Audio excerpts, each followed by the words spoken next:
How Bizarre is intended for mature, open-minded audiences only. If you are easily offended, we suggest you turn this wacky shit straight off. What's the score? It's all tied up, actually. All tied up, and the offense it's 10-10, and the offenses are starting to come alive a little bit. We'll see. Right. Did you watch the first half? Keep us posted. No, I forgot it was even on. Oh man, it was like a defensive battle. Like kept it to I think it was 3-0 Seahawks for a bit, or 3-0 Rams. But like that's just how it was for the first half.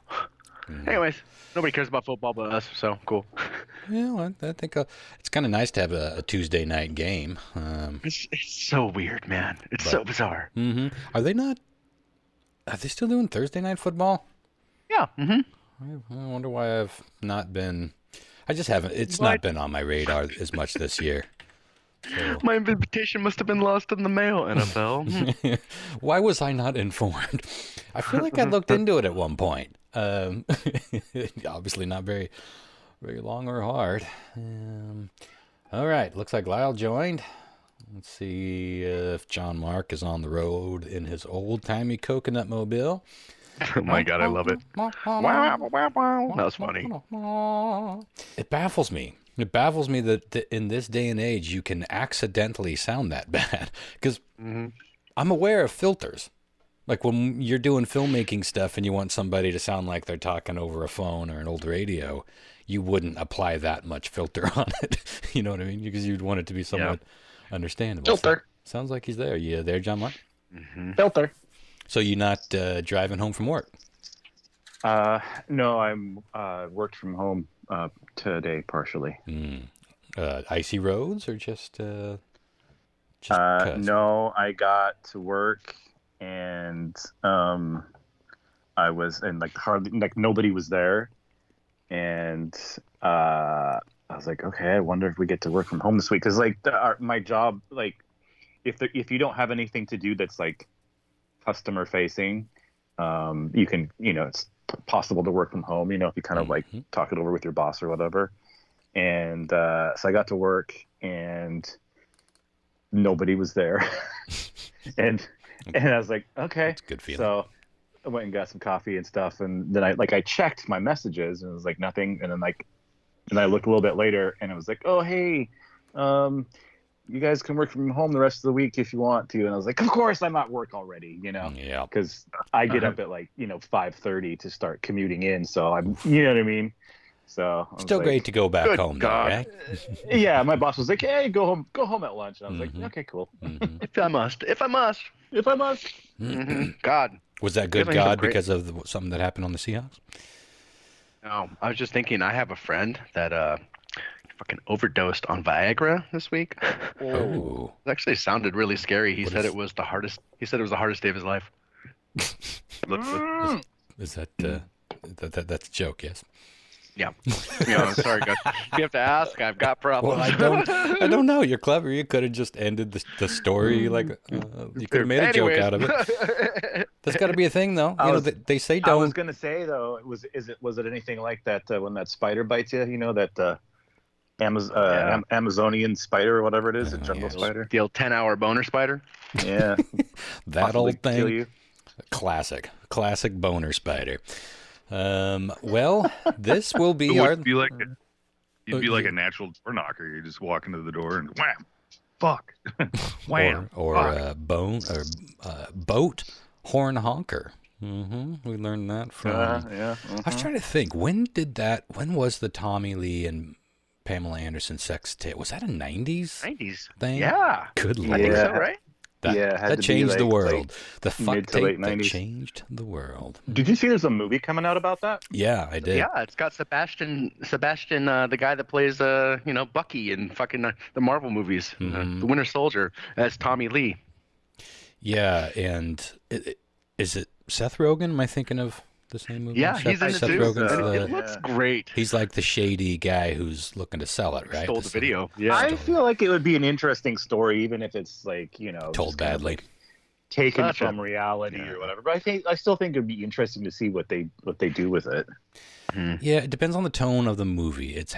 They have a hard time getting anything based off fairly recent, and I would consider, for like a biopic thing, I would consider 20, 30 years ago recent, they have a hard time getting that tone right. You know what I mean? Whether it's about Queen or Elton John or, the Motley Crue story. It's just like they have a hard time dialing it into what I think would be the more appropriate tone. And I know that's Hollywood and they got to make a snappy, peppy movie out of it. But it seems like there's so much good shit that it never ends up being quite good on the screen. So we'll see what they do with this. Did you ever watch The Disaster Artist? I still haven't watched it. I've talked to the guy that wrote it. Yeah, I think they nailed that. Yeah, that's a good one, and that was directed by James Franco's brother. Yeah, I think so. Yeah, he was Dave just Franco. up in Leavenworth filming another movie. Did I talk about that? You didn't talk about it. You said you met Alison Brie, but you didn't really talk about it. I either met Alison Brie or I met her stand-in. Stunt double. I'm still not sure. Yeah, well, they do have stand-ins because I don't know if she was ever in town. They won't, like, if they were only here for a few days, but holy shit, it was a huge shoot. I went up there. I forgot it was happening, but I went up there to drop off some comments, and they took up like the entire paid parking lot that I usually park in. I was like, what the fuck is going on? I was like, oh yeah, it was a whole bunch of buses and trailers and cranes. Every street was blocked off with like a whole separate crew. And I was like, I did not know this movie was this big of a budget. Like I expected like one or two, if I was going to see anything, like I'd see one scene being shot like on a street corner or something. It was happening all over town. But I don't know if Allison was actually in town. I saw a couple write-ups. I think she was there because I follow her on Instagram and she posted a picture which I believe was taken. This is either Ron Evans that I met or his stand-in from. I believe this picture was taken in that fucking Christmas, one of those Christmas shops or Christmas hotel things they have up there. Kris Kringle. Yeah. Yeah, interesting. Leavenworth is going crazy, right? Well, the reason I don't know is because she was wearing a mask, obviously. But someone said, "Hey, that's Alison Brie," but they're kind of like joking around. But she was definitely standing with the crew. I mean, it was somebody from the set and looked like her. But so I have no idea if it was her or a stand-in or just someone that looked like her standing around. Who knows?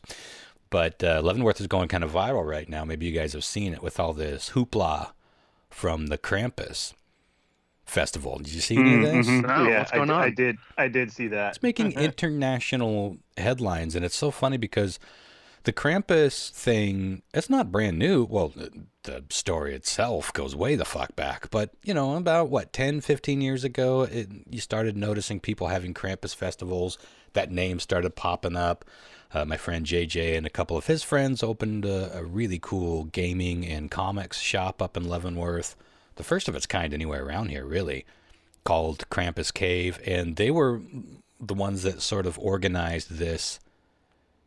I think they just called it Krampus Festival or something like that. But it was basically, right as at the kickoff of the big Christmas light festival that Leavenworth does every year.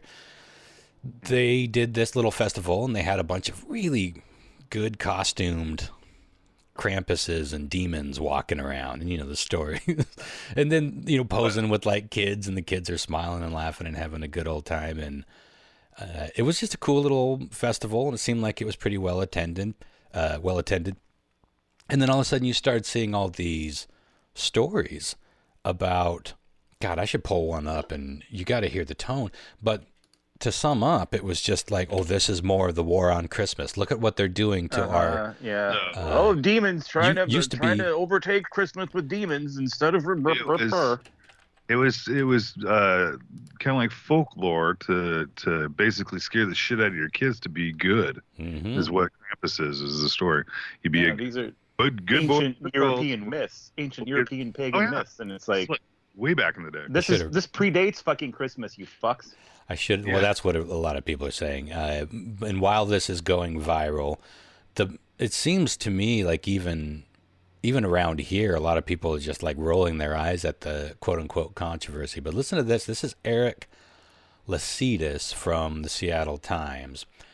I think this is one of the ones shitting on it in a dramatic way. the way it's been portrayed by two religion advocacy groups, the war on Christmas has descended on the idyllic town of Leavenworth in the Cascade foothills. You know, Leavenworth, the Bavarian-themed destination that puts over 500,000 Christmas lights during the holidays. Puts up over 500,000. Appropriately calling itself Christmas Town, it's so popular that lodging for Saturday night is mostly sold out, with one room at $371. Yeah, tourist town. Let's see. Charge number 1. The Leavenworth Chamber of Commerce took the word Christmas out of the name for its famous holiday festival. Charge 1, strike 1, yes, motherfucker. Charge 1. 1,000 years in hell from. And by the way, we've been doing that for quite a while. A lot of places have swapped out Christmas, or so they don't have to do with the Hanukkah and Kwanzaa and all the stuff, and to make it more inclusive, it is the holidays. We are celebrating the holidays, and we have replaced Christmas with holiday a long time ago. I literally remember when I was like a kid in the late 70s, early 80s, hearing somebody fucking say, "Oh, we don't use Xmas, or we won't say Xmas because that's they're trying to take the Christ out of Christmas." I fucking back then, dude, I fucking heard that fucking bullshit. It's so stupid. Do you know why they use Xmas? Why that even became a thing?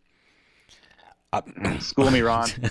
Because I grew up hearing the same fucking thing, and it only occurred to me, I feel like this was like 10, 15 years ago maybe. I was like, what? I'm going to look that up.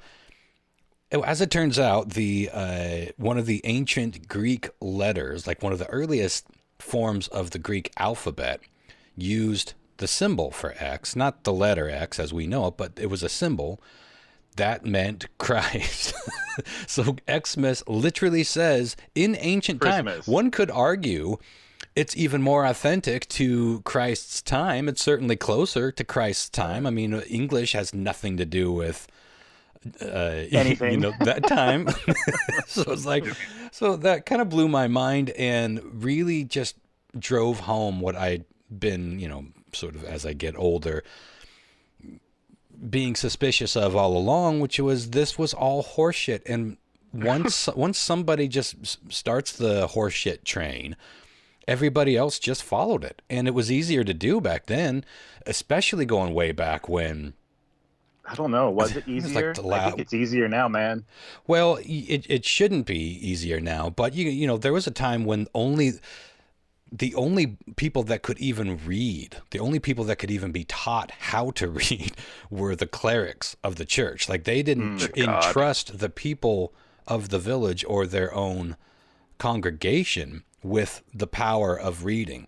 That's some pretty controlling shit right there. So that's why I say that it might have been easier back then. But, to your point, we're seeing some pretty fucking ridiculous shit. We've seen the globe from space, but we got a growing flat earther movement. So I don't know what the fuck it I don't know what it is beyond just a willingness to just go against the stream. That's how a lot of them like to identify. But let me go ahead on and read a bit more here. So getting rid of Christmas, it's now Village of Light. Charge number 2. On opening weekend of month-long Christmas festivities, the town welcomed members of Krampus Seattle. They danced and paraded in their hairy horned costumes inspired by the mythical Bavarian creature that's half demon, half goat, that punishes those who misbehave at Christmas. The local Chamber of Commerce even promoted a Krampus drink crawl. You heard right, Bavarian. Like it even ties to the entire fucking theme of, is there any more appropriate place in the United States to have a Krampus festival? One could fairly ask. It goes on to say, according to the Linwood-based Family Policy Institute of Washington, I already hate that group, headed by Mark Milos, Mark something or other, conservative former state senator from Federal Way, at an event that is supposed to honor the birth of Jesus Christ, town officials have chosen to include demonic influences.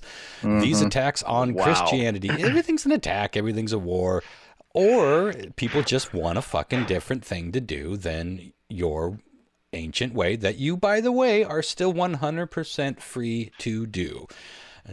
So enough with this war and attack. And according Also, Christmas, hey, by the way, completely made up as well. So the Yuletide, let's talk about that. It goes on to say, and according to a headline at Catholic Vote of Carmel, Indiana, with 213,000 Facebook followers, Washington town shocked by erasure of Christmas customs, and it goes on and on and on and on. This isn't the one. These people. This I is hate them. This gives you a summary of what's happening, but this isn't the article that I'd hoped. But my friend JJ, who runs that shop, Krampus Cave in Leavenworth, is one of those demons, and it's just fascinating to see this blowing up. And he's just a dude. He's a laid back, likable, very talented actor, actually. He's a cool guy, and they just put on this fun and very successful. It was one day. It was like one day out of this entire month long. It's not like it's one weekend. This is a huge thing for Leavenworth. It's a month long affair, and they took one day out of it to do their own thing that didn't impede upon anything else, and people just have to fucking lose their shit. But I think it's hilarious. That's a pretty cool comic book shop. I was up through there a couple of years ago, or maybe, it's probably a couple of years ago. It's awesome. Ran into Dan. He was up there. Oh, McConnell?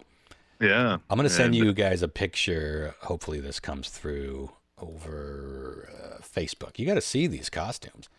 They're next level. I saw them. They're fucking amazing. Cool. Oh, yeah. You did see them. Okay. They got those glow. Well, those must be like LED little eye sockets, and that's a really effective trick. You take it to Comic-Con, dude. Yeah. But there's a whole bunch of them, and they're super tall. They're towering over everybody. It's an effective look.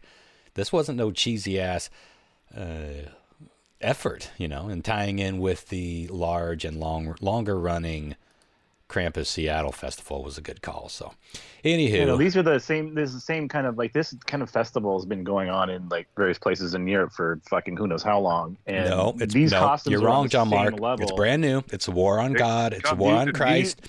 I was just trying to say that these costumes are on the same level as that shit. They're fucking amazing looking. Yeah.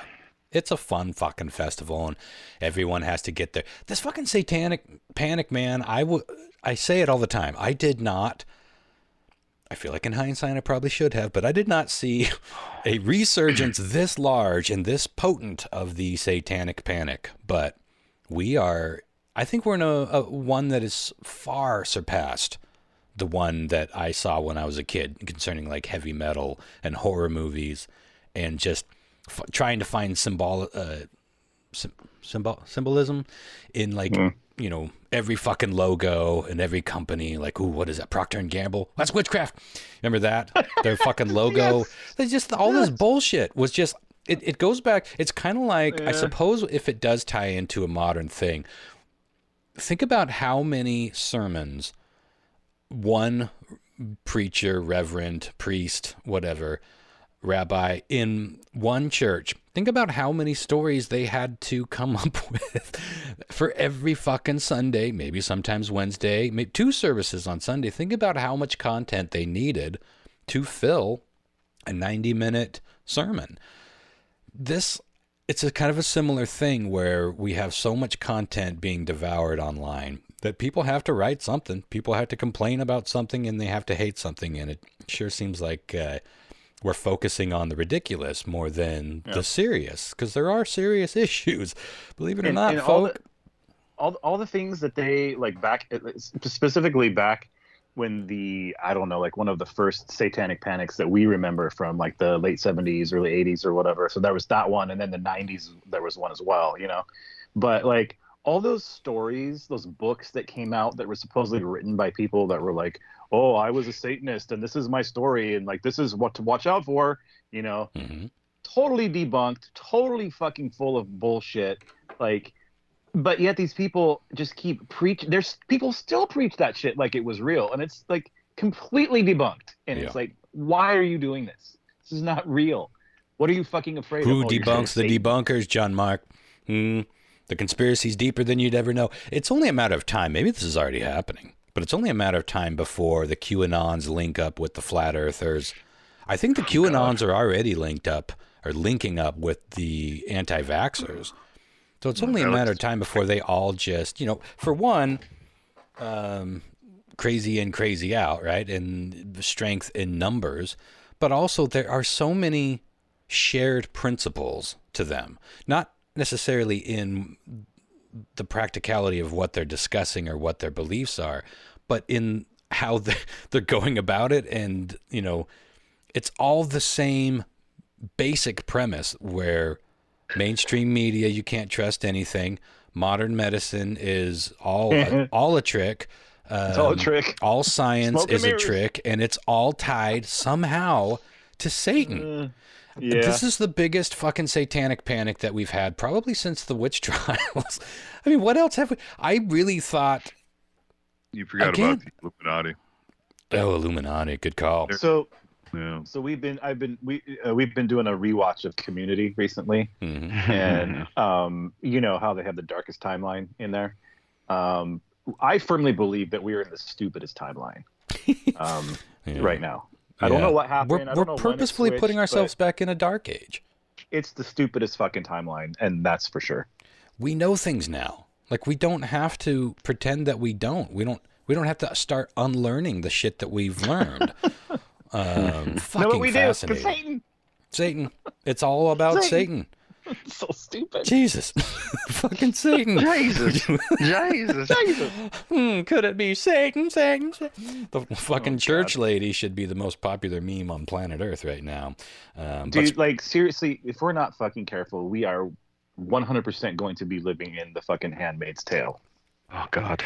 Yeah, well, as long as men are out there doing impossible things, we're safe from that. I think. Oh, God.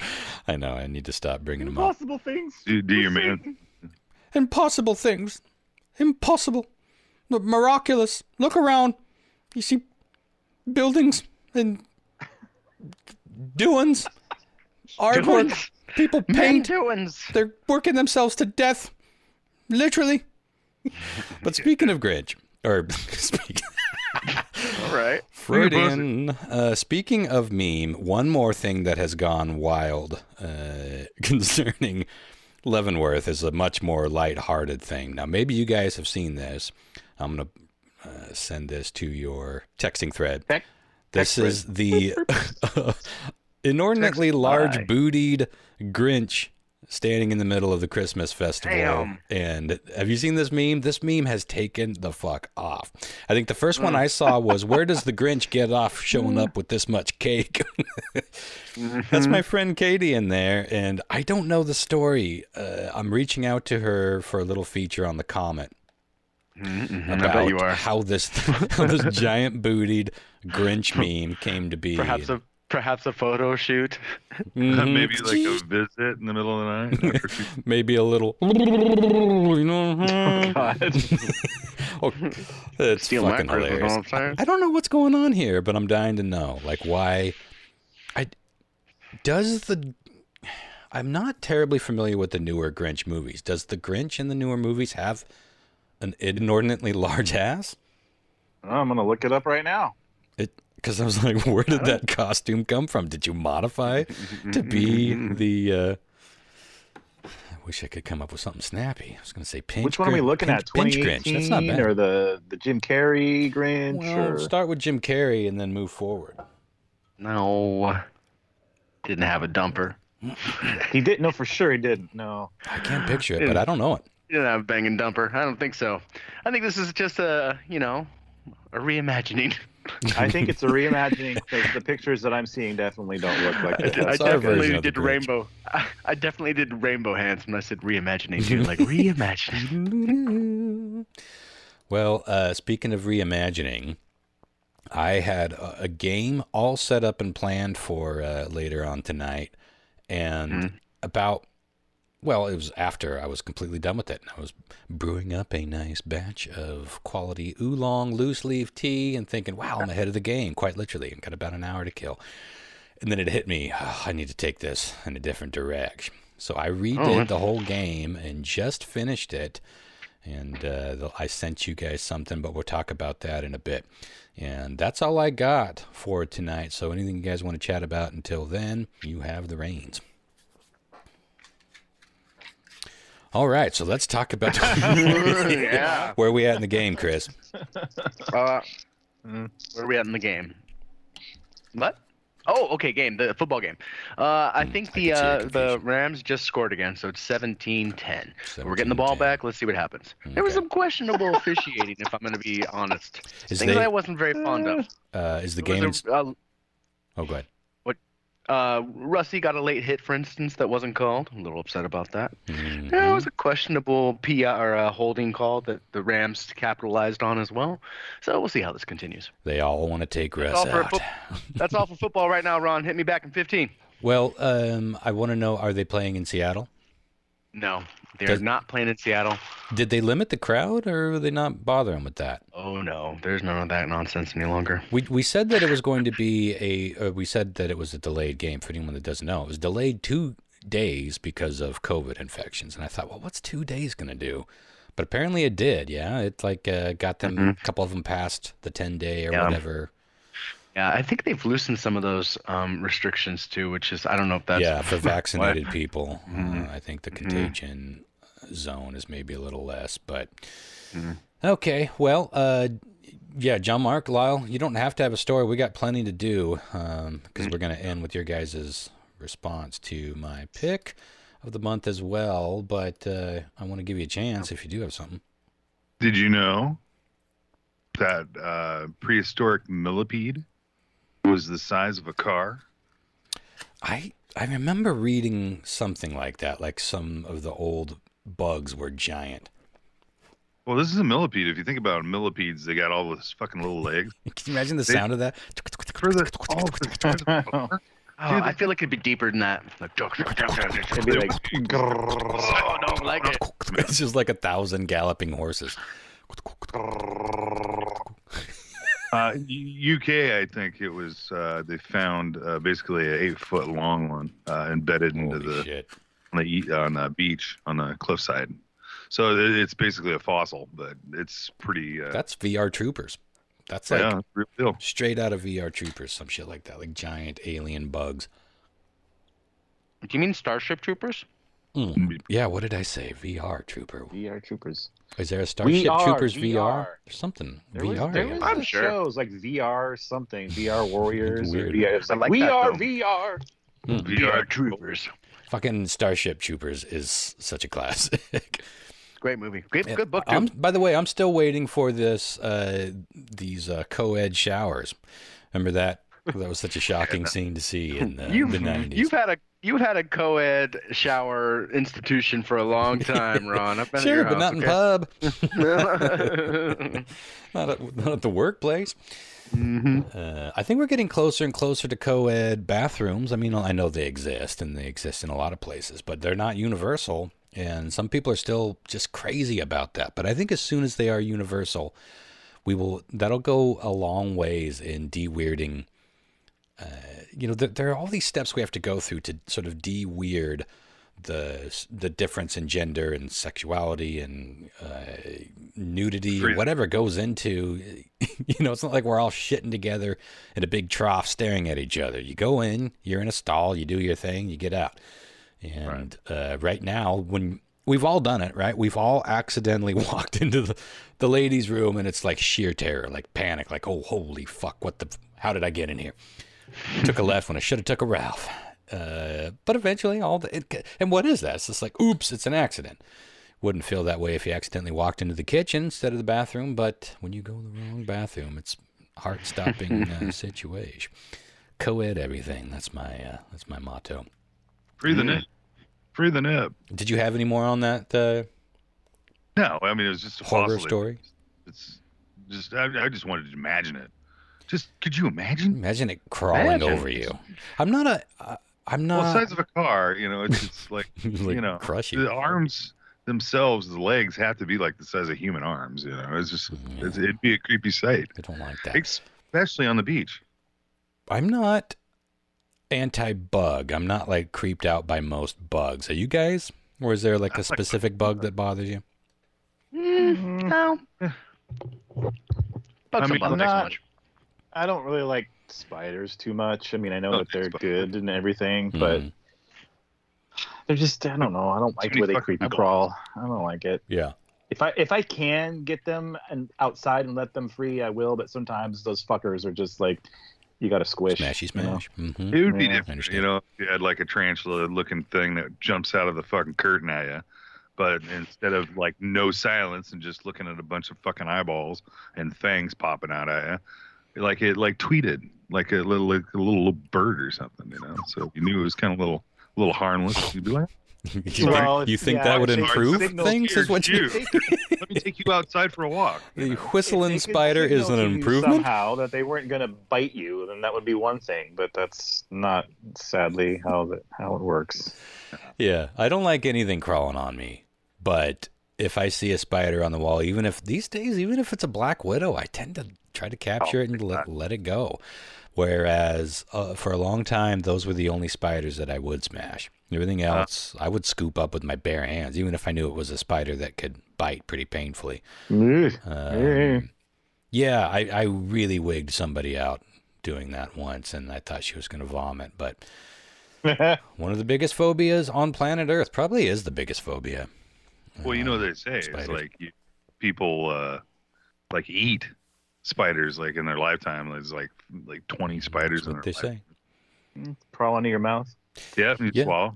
I told you about that time that I was sitting down at Nindel's. It's funny how often that's come up on the show recently.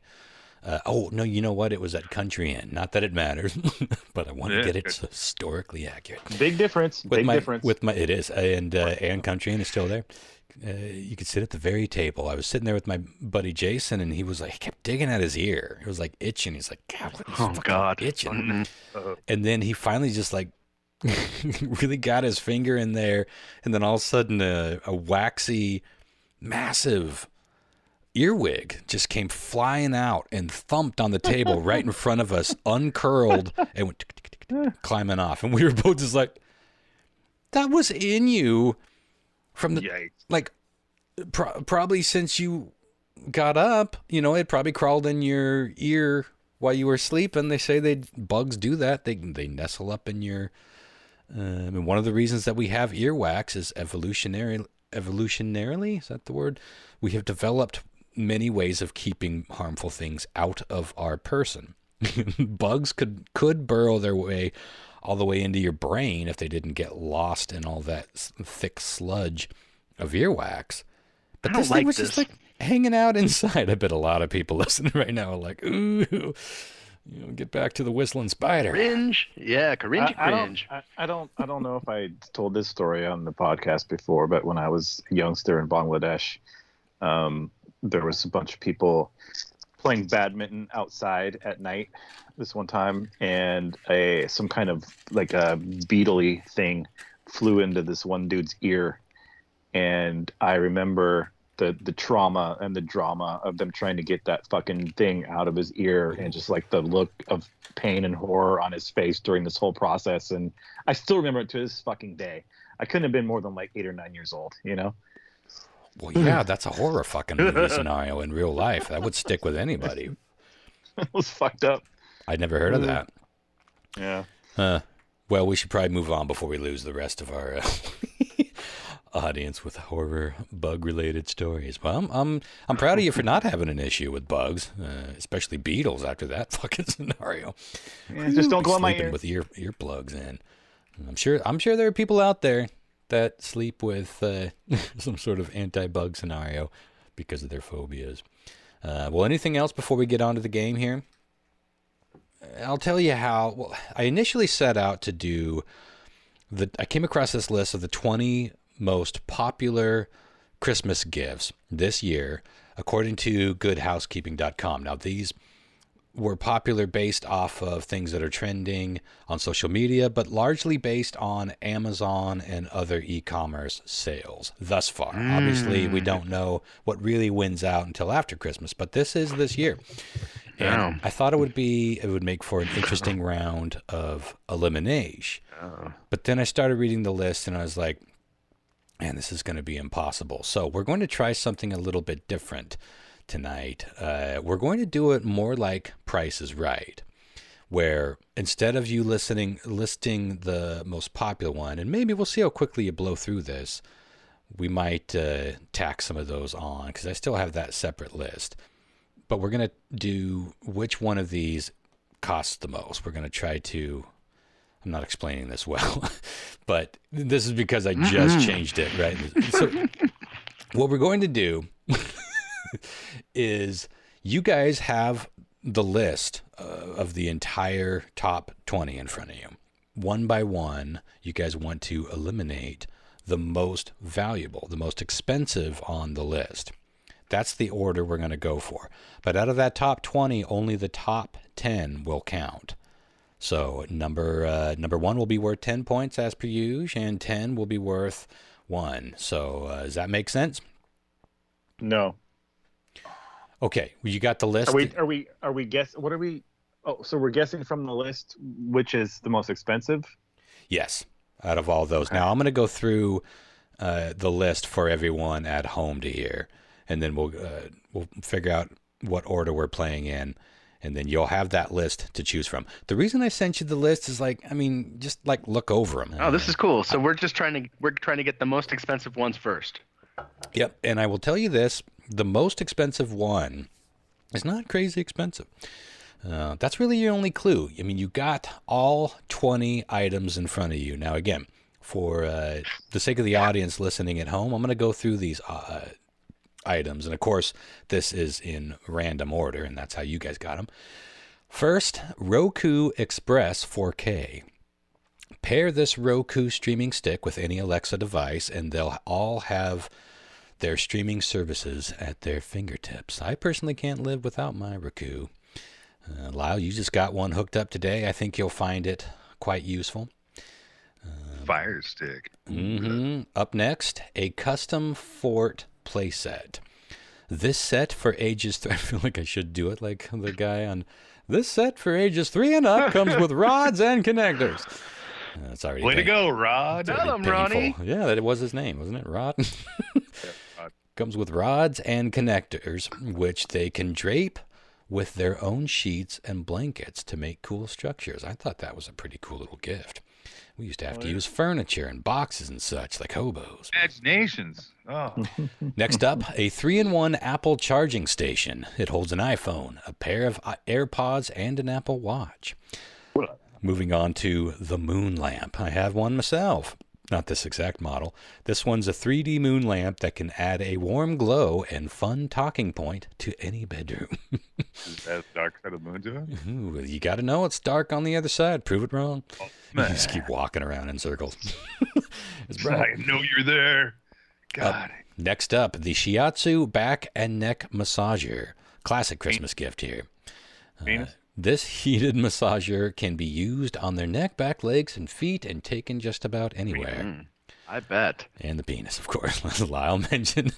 Yes, the two, come on. We put our balls and dick on everything that was warm, moist, semi-alive, vibrating, or just meant for other things. So why not do it with your foot massager? And moving on. Lightweight medium crossbody bag with tassel. This surprisingly roomy crossbody can fit everything she needs. I'm going to change that to they need. This is 2021. Within 2 interior pockets. I think of tassels, I think about boobies. Sure you do. Well, that might go into your guess here. Moving on, the Arty 3000 coding robot. An educational toy that allows kids 7 and up to learn coding basics while making cool designs. Education's good. Next up, the portable campfire made with recycled paper briquettes and wax. This highly rated portable campfire offers 3 hours of burn time that can be enjoyed anywhere. That's interesting.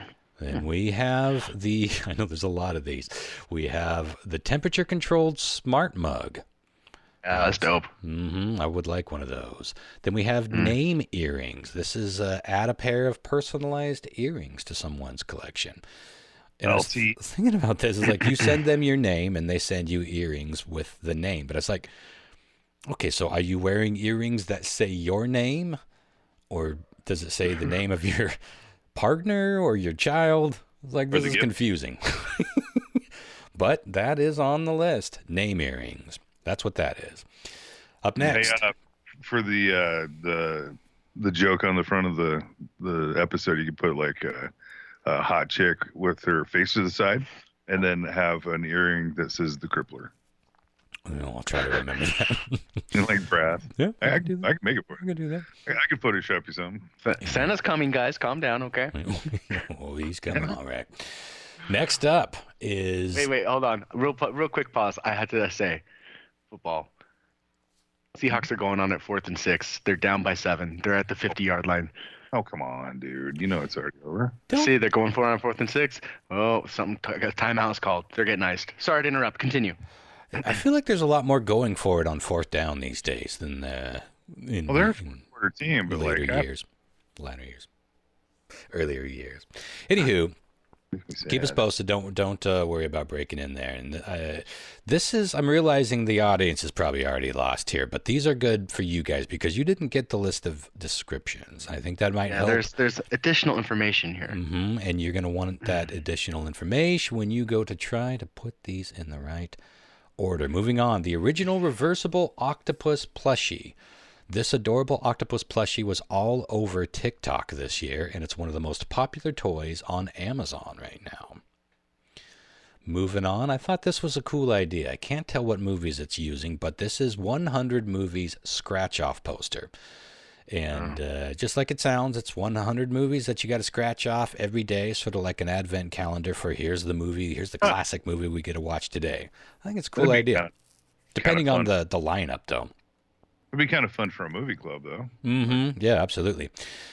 Moving on, Celestial Constellation Necklace. Oh, that's PI. Where's the flag? Sorry. Wow. That's whoa, that's not good. We might get a flag for him kicking the ball in anger. Oh, yeah. You can't be angry. Oh, man. Can't be angry, and you can't be too happy. You can't go celebrate. That was nuts, though. Oh, there is a flag now, and it might be for him kicking the fucking football in anger afterwards. But if you watch, I'm waiting to see the replay here, but it really looked like he was just hit before the ball got to him. Maybe they'll cancel each other out. No one threw the flag for the pass interference, so. No, well, it came way late. All right. Let's listen. Yep, unsportsmanlike conduct for kicking the ball. Cool. That's how it goes for Seattle. Yep. That's how it goes. Moving on. Celestial Constellation Necklace. If they're all about astrology, they will love this personalized gold and cubic zirconia constellation necklace. Kind of neat, kind of tacky. And now we move on to the Hanes EcoSmart sweatshirt, made from earth-friendly shit. It's really all you need to know. Right. Then personalized tall tumblers with straws. Choose from a variety of fonts. Get your name on a cup or etc.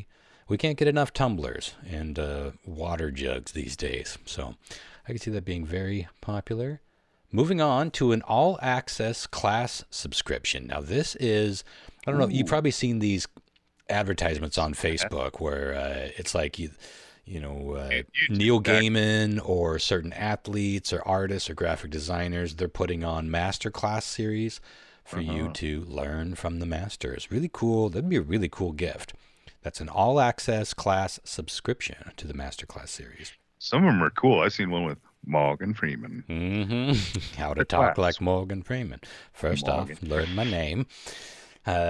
Moving on, Echo Dot 4th Generation. Amazon's latest offering pairs up with Alexa to set timers and alarms and all the other Alexa shit. Then a live bonsai tree. That's pretty self-explanatory. A sleep aid device that you can fall asleep naturally with using a metronome and light system. And finally, that was a mouthful, knit cuffed beanie by Carhartt. The kids love their Carhartt. So that is a lot. But remember, only half of them are in the top 10. And to pick the order, I want you guys to pick up your phones and text directly to me the answer to this question. Oh, man. How many cities are there in the entire United States? We are counting towns, cities, and all incorporated villages. So pretty much everything that would be considered a town or a city. Closest will go first. Second goes second, of course. And I can tell you that I was surprised by this answer. Can you say you were surprised because it was high or low? I will not tell you. John Mark sent me frowny face. And then, wow, interesting. Okay, well, this is interesting. All right, so we are. I don't like it when you. I don't like hearing that fucking chuckle, as I know my message is being received. This may be the most all over the map we have ever been. So Christopher came in at 1.5 million. I think I might have guessed closer to where you guessed, Chris. If I'm being honest. Looking good then. Awesome. But not quite so far in the other direction as John Mark did with 500. And Lyle coming in with 18,000, so close because the actual number is 19,495. Wow, I thought there'd be so many more. I did too. Must be a whole lot of nothing out there. There's like a whole lot of nothing out there. There really is like a lot of nothing out there. There are some states that like barely have nothing. Once you get in the plane, you realize that. So we are going Lyle starting things off. Could be a huge advantage here. Because once you pick, it's off the list. Then we go John Mark, who it wouldn't seem like he'd be second closest to 18,000 until we get to 1.5 mil. So Chris will be taking up the caboose. All right, Lyle, you got your list in front of you. Cheap to expensive, or we're going expensive to cheap? You want the most expensive on that list because that will be worth 10 points. The cheapest is only worth 1. I'm gonna say, it's a cross between two, and I'm not gonna say it. I'm gonna. Let's see. Yeah. I'm gonna go with the custom fort play set. Good guess, man. Dude, kids shit's always expensive. Mm-hmm. I mean, I could just blow so much money on my nieces and nephews every year for Christmas. And we're talking like $1,000, $2,000 down, and I didn't get them anything. You know? Yeah. It's like, Jesus. Well, in this case, you were in the top 10, but not as high as you would have hoped. You got number 7 here, which is worth 4 points. And I will tell you, this will start cluing you in a little bit to how this will go, I bet. The fort play set is worth, at number 7 again, $42.48. Wow. That's helpful. That's very helpful. Okay. So this is not a terribly expensive list, but there are, I think, quite a few surprises here. But you're on the board, and at 4, so let's see what John Mark can produce. Well, there's a seemingly wide possibility of variation for prices in the thing that I'm going to pick. Mm-hmm. But I'm going to pick the Masterclass subscription. Yes. That's what I was Masterclass subscription worth $225. Oh, man. Is the most valuable item on the list. Incredible. Well played, sir. Guess well played, John number Mark. 2 in the game. Killed number 1. I'm impressed. Yeah. I don't think I would have. Yeah. I might have The gotten bullet. there because I know that those things are expensive. And, Well, they usually go like quarterly or whatever, and you don't have to pay all up front. I think you can just pay a little bit and learn a little bit and come back to it. So that's going to make things interesting because now you have a range. You got 200 way up on top, and sort of in the middle-ish area was 40, 42 to be exact. So that may inform where you go from here, Christopher. I'm going to go with the RD3000, the coding robot. I feel like this has to be a little expensive. Well, it is definitely in the top 10, and it was number 5, worth 6 points. That is $55.99 for the RD3000 coding robot. Yeah, it looks kind of cool. It looks like I don't know how it works. It probably works with software or an app, and you communicate with it. And if you do well, it will draw a picture for you and make these cool designs. I don't know. But I'm on team robot no matter how we go. So round 1, success, no whiffs yet. You guys are doing good, and I'm glad I got a backup because I thought this could go faster than usual now that you got a whole list. You don't got to pull anything out of your ass here. But I like that. Come on, that's my favorite part. It's true. Well, so going back to, it's 4 to 10 to 6. Anybody's game, a lot of game left. Lyle?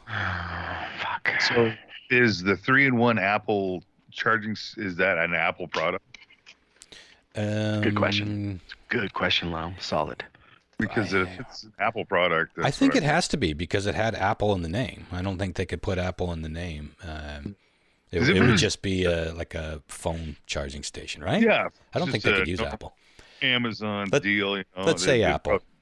All right, that's what I'm going with.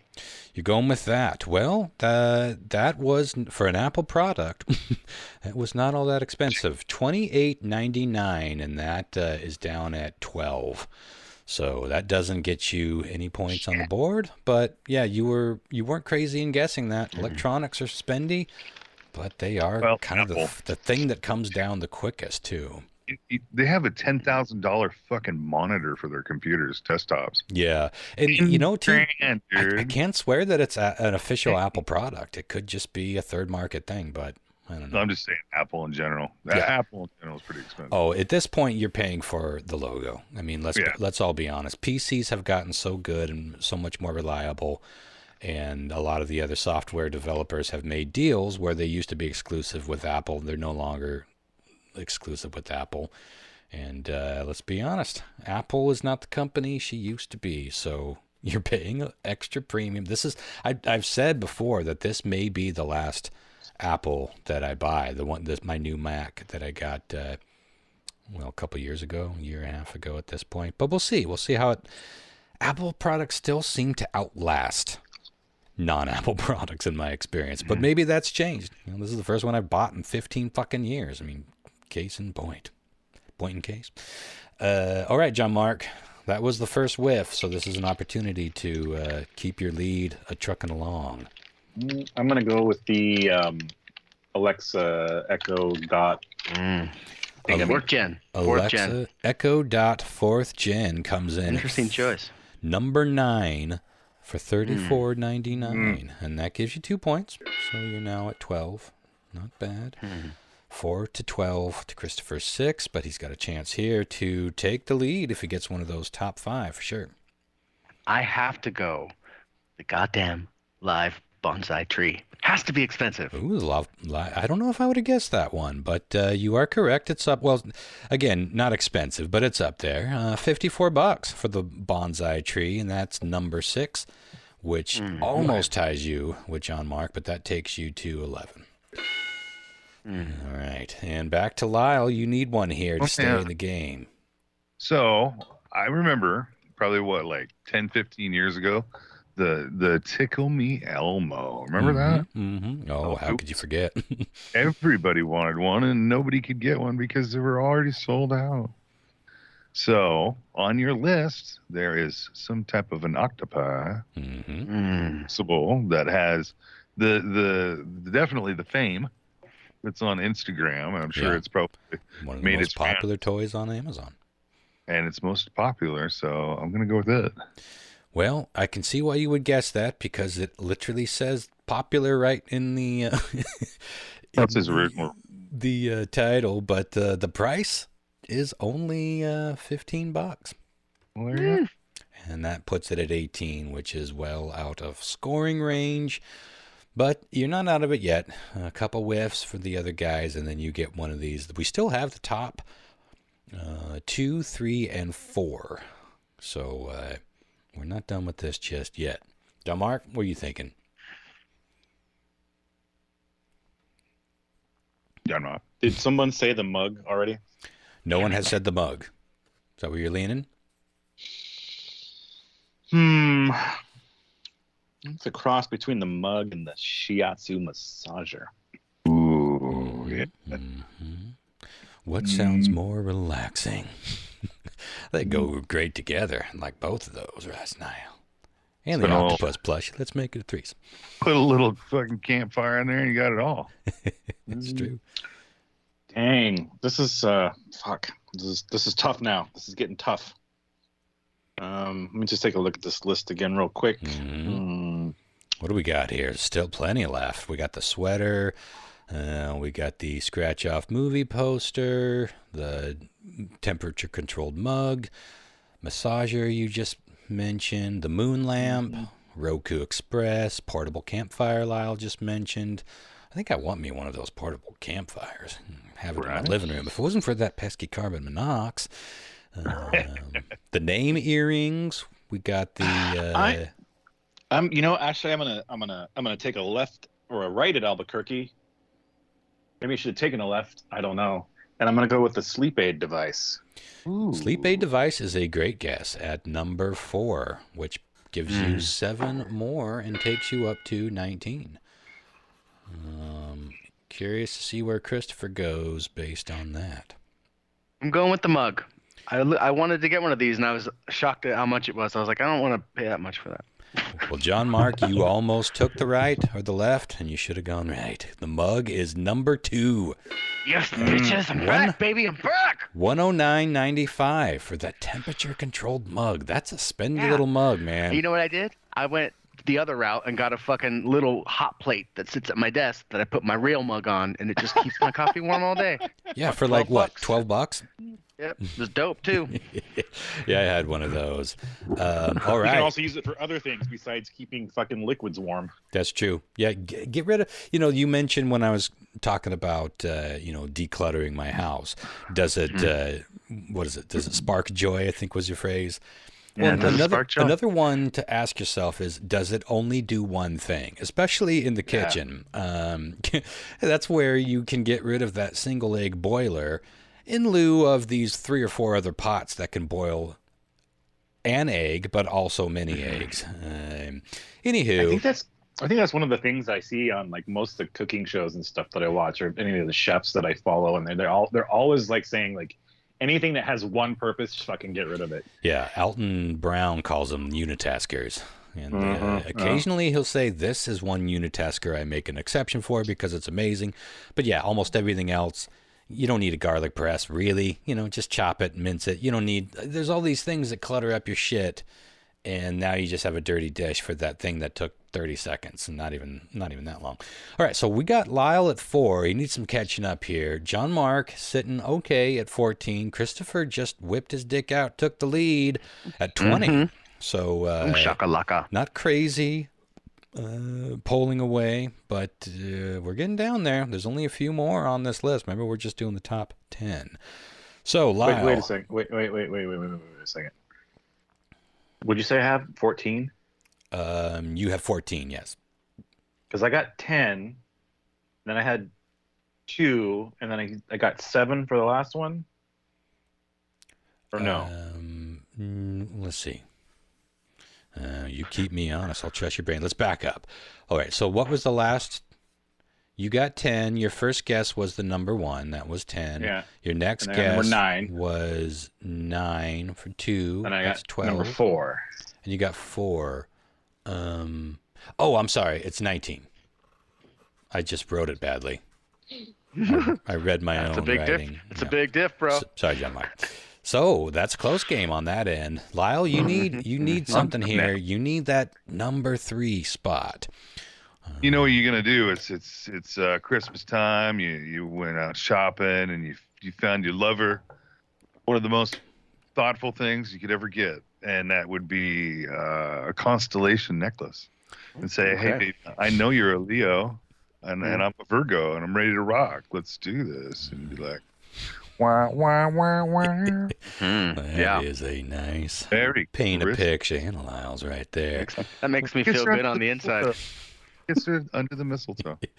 Well, it's on the list, but barely. That was number 10 at $32.95. See, some of these are just a few bucks apart, but that's good for one. So now you're you're sitting okay, kind of, at 5. But if anyone guesses number 3, you might be toast. You're going to need that number 3 on your side to stay alive. Let's see what John Mark does here.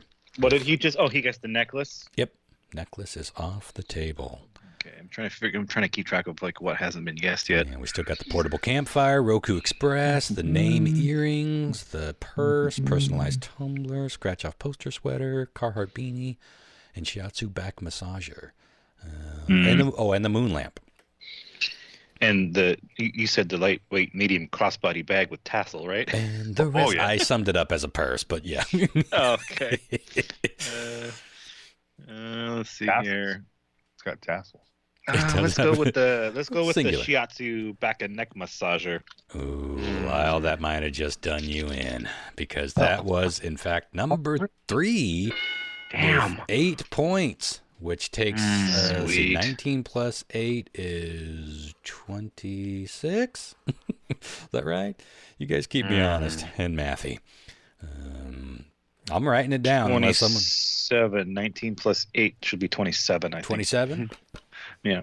All right. Well, since no one else is weighing in, I'm gonna No shit. go with John Mark. Weird Math is that puts tough. John Mark in the lead now. Not by much.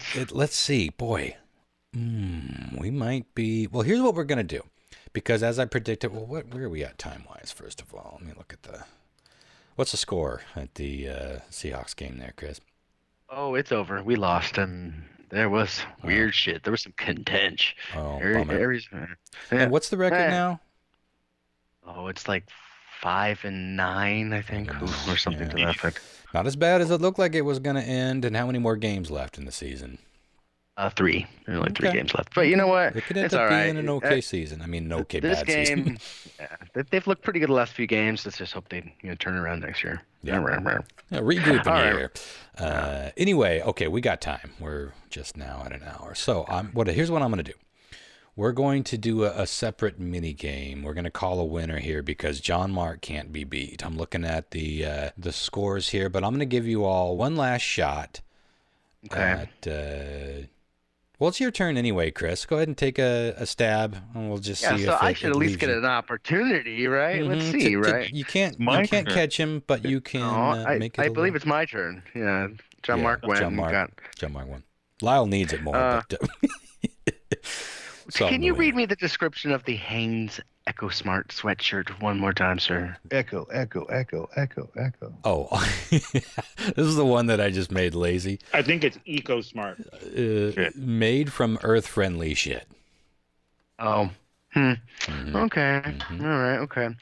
Oh gosh. I'm gonna go portable campfire, bitch. Not a bad guess, but it didn't quite make the list. I'm going to give Lyle one more chance just to make a few more points. Of course, in pos, but the one that's left on the top 10 isn't a surprise to me. Maybe it'll be a surprise to y'all. But Lyle, you want to take one stab at it? Yeah, I'm telling you.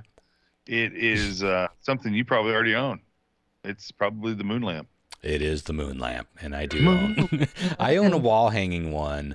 It's called Moon in My Room, and you should look it up. I think it's an Amazon product. Like they kind of developed Like it. two ass cheeks out in space. God, I should have that lamp. If any bedroom needs that lamp, it's mine own. No, it's just this. It's not even. It's 3D looking. It's got like the crater texture, and it's like sort of spherical, but it's flat in the back. And you just hang it on your room. Hanging on your wall, and it's got batteries and a little remote control, and you can set it to all phases of the moon. I just leave mine on full, and when it's sitting there just hanging on your wall and everything else is dark in your room, it looks like the fucking moon just floating on your wall. It's amazing. But this one is a sphere that just sits in a little holder on your shelf. That's not going to quite cut it, but that does put you to 8. John Mark kicked ass at 27, and Christopher was fighting the good fight for a while and ended at 20. But your count is iffy. I think I was closer to 28, 29. Yeah, sure. Yeah, go back. Go ahead, back. Yeah, okay. Thank God it's almost Your turn. But here's what I want to do first. I thought, since I did all the work for the first version of this game, I have the order of popularity, because the list was the most popular gifts. So I would like to do another mini round of, and we'll just do a little bit of this and we can move on. I'm curious if you guys could do the same gifts and put them in order. So now you have, and again, we're only going to do the top 10. So look at the overall list, and we'll just keep the same order. So Lyle, you have a chance to start off big here. Where do you want to go? Forget about price. Forget about where it came from or the description. Just think about what more people wanted. What are people going crazy for in 2021? The original reversible octopus. That's what I would have gone with too. Yeah. Interesting. That one is not even in the top 10. Oh shit! Thanks for taking a bullet from me, Lyle. Woo! Hey, you're welcome, man. I like to, There was I kind of fucked up on the last time that you guessed it, and I was like, I think I even said the word popular because I got confused which list I was doing there. Because it says the word popular in it, but it is a bit of a popular herring. So, tough whiff, and that might come back to bite you in the octopus. But John Mark has the shot now. Let's see if we can get that tantalizing sleep aid device. Juicy number 1. The sleep aid device is also not in the top 10. As I predicted, this is a trickier list. I'm rubbing my hands together over here, guys, because I forgot something brewing. No, and what I'm going to go with is the Echo Dot 4th Gen, motherfucker. Daddy Bezos is pushing that at me every which way these days. Is it? That makes sense. Well, I don't see it on the top 10. Oh, no. Let me double check that. I was so sure. Not on the top 10. Yeah. Wow. They push it. That doesn't mean we buy it. With the same Valorant of push, I'm going to go with the Roku Express 4K. The Roku. No, not on the top 10. Interesting, huh? Wow. Whole new game. Whole new game. New strategy. New way of looking at these. Celestial constellation necklace. Oh, such a good guess. Well, that is in the top 10 at number 5, so you're on the board with 6. So you cannot choose the Celestial Constellation necklace. But plenty of big hitters still left. Chris? Okay, I'm going to zig. I'm gonna pivot here, change my tact up a little bit. You have to. We're going to go name earrings. You're rattling, John Mark. Yeah, watch the rattling. Name earrings are number 8, which gives you 3 points. Hey, you're on the board. Wasn't a whiff. You're only back. You only get down by 3. Just imagine a big old brass ones that says Christopher. In your own ear. I keep thinking about this. This is such a strange gift to me. You know how women always say, never buy me jewelry that's heart-shaped? Well, they don't all say that. Of course, some women like heart-shaped jewelry. But that's kind of like a cliche. Like, who wants somebody's name in their ear? But a lot of people. That's number 8 out of... I think the fad is maybe your own name. Your own name. Yeah. Well, that's what I'm saying. It's just weird. Bronster. Yes. Yeah, you're right. I think, you know what? I bet there's something to, when Lyle's saying, the crippler and the earring thing. Maybe that's what people are actually doing with it. They're doing like funny nicknames or instead of, it can say whatever you tell them to say. It's just an Etsy shop that's doing it. All right, Lyle, you got a big opportunity here to pull ahead. Did somebody say vibrator? Nobody has said vibrator yet.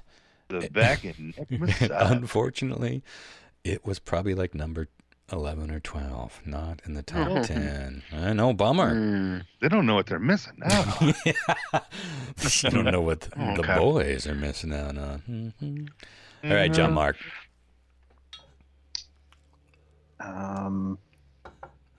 Most popular, huh? Most popular. It's so different.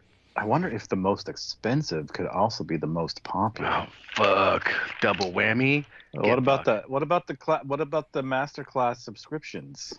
The most popular is not the most expensive. In fact, the most expensive didn't make top 10. Big opportunity. Because I figured, here. I figured that something like that would be because we're still in the fucking pandemic. A lot of people are still trying to limit their exposure to the outside world. So a subscription if somebody got me that would be like one of my favorite gifts ever. I love that kind of shit. I used to watch a lot of that kind of stuff on lynda.com. Maybe they still do it, but now that I don't go to Lynda anymore. I don't subscribe. Everything's on YouTube. You can find out how to do anything. But they used to have these, I won't say celebrity series, but rock star graphic designers. They'd have these exclusive series that they would walk you through, and it was really a great way to learn. Yeah. Okay, Chris, big opportunity to take the lead. Top 4 still open. I'm going to go with the knit cuffed beanie by Carhartt. Oh, the kids do love their Carhartt, as I mentioned before. Probably not as much as you wanted, but it does give you the lead by 1 point. That was at spot number 7, and that brings you to 7.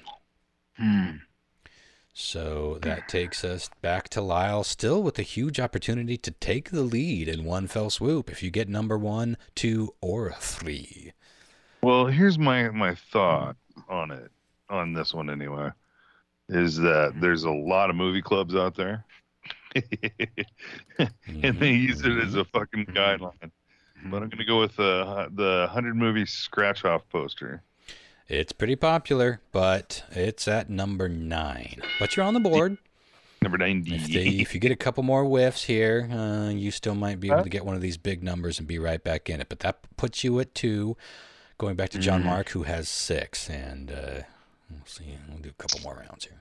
How about the lightweight medium crossbody bag with tassel? Good guess. Good guess. You just couldn't wait to say it all together. That is number 4 at 7, which brings you to, I'm going to do this out loud so you can keep me honest here. 6 plus 7 means 13. Correct. But Chris can easily take the lead right back if he gets one of the top 3. Yeah, I'm feeling this right now. I'm feeling the 3-in-1 Apple charging station. Give it to me, Ron. Give it to me, Ron. Give me the points, Ron. So close to taking the big one, but it's number 2 at 9 points. And that means 16. 7 plus 9 means 16. That's how I should do all my life. I'm going to do my math out loud. Y'all keep me honest now. 16. The show photo for this should be some cartoon of you at the blackboard sweating, just doing your math in front of the class. It should just be the literal math that I've done and crossed out and then redone right in front of me. Okay, Lyle, you can still get back in this if you get number 1 and then, they have a couple whiffs here, but at least get number 1 taken off the list. I really want to go with my heart and go with the moon lamp. Oh, that's too bad that you did. I think the moon lamp was already guessed, wasn't it? Maybe that was the last list. But no, not on the top 10. Tragic, that. Tragic. Ooh, you missed your opportunity there, I fear. John Mark, you going to bring us home with number 1? You might be surprised with number 1.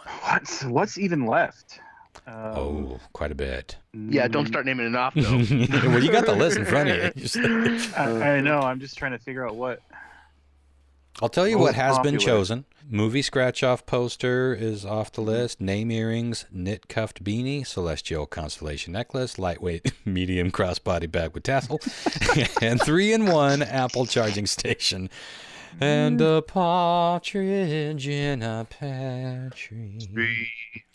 Some big ones, but not big on the other list. I'll say that. That's your one last clue, and then we'll custom fort playset.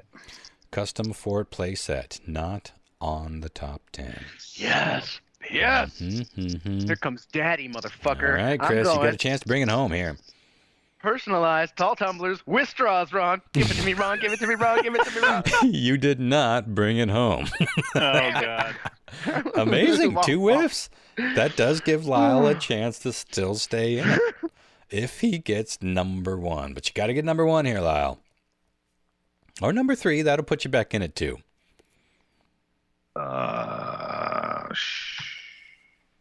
Check your list. I lost my list. Check in your list. Look at it twice. Check it twice. Gonna find out what's popular and nice.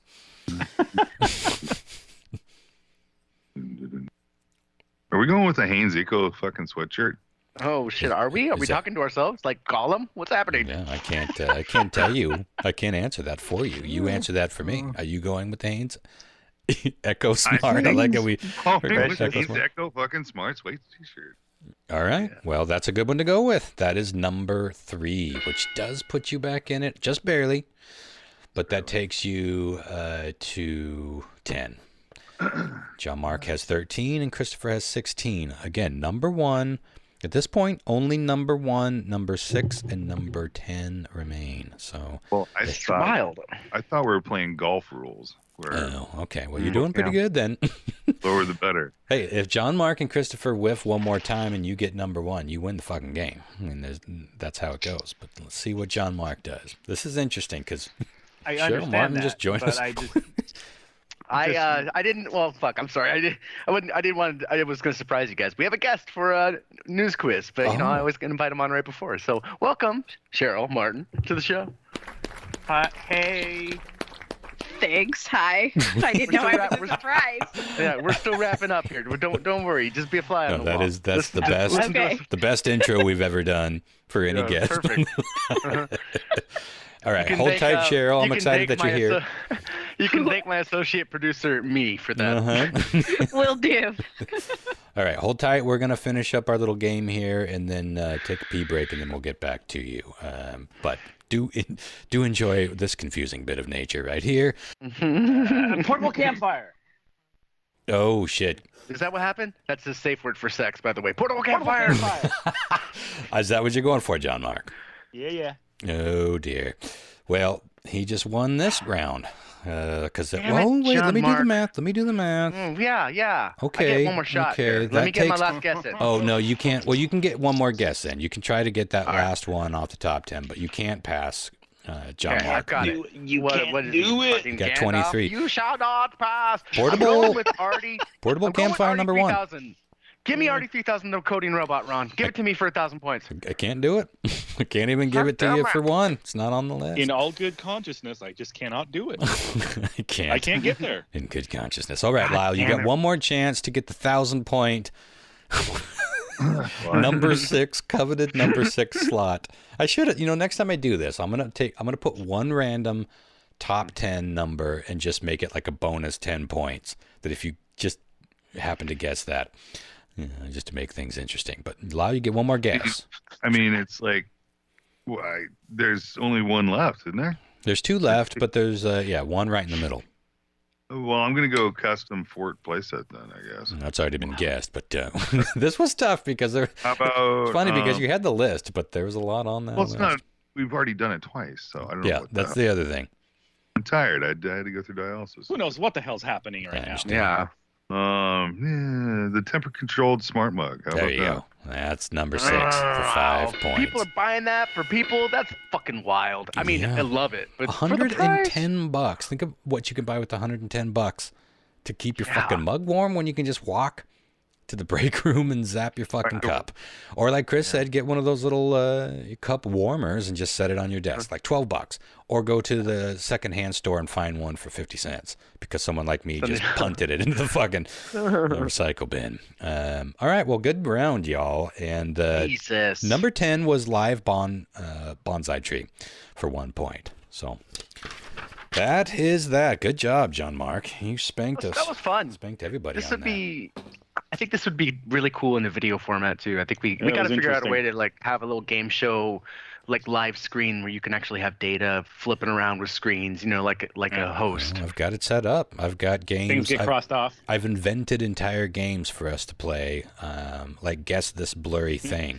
Did you see the last issue of the comic, Chris, where it was like name this blurry? I haven't seen it yet. Famous album cover. I want to do that kind of shit with you guys.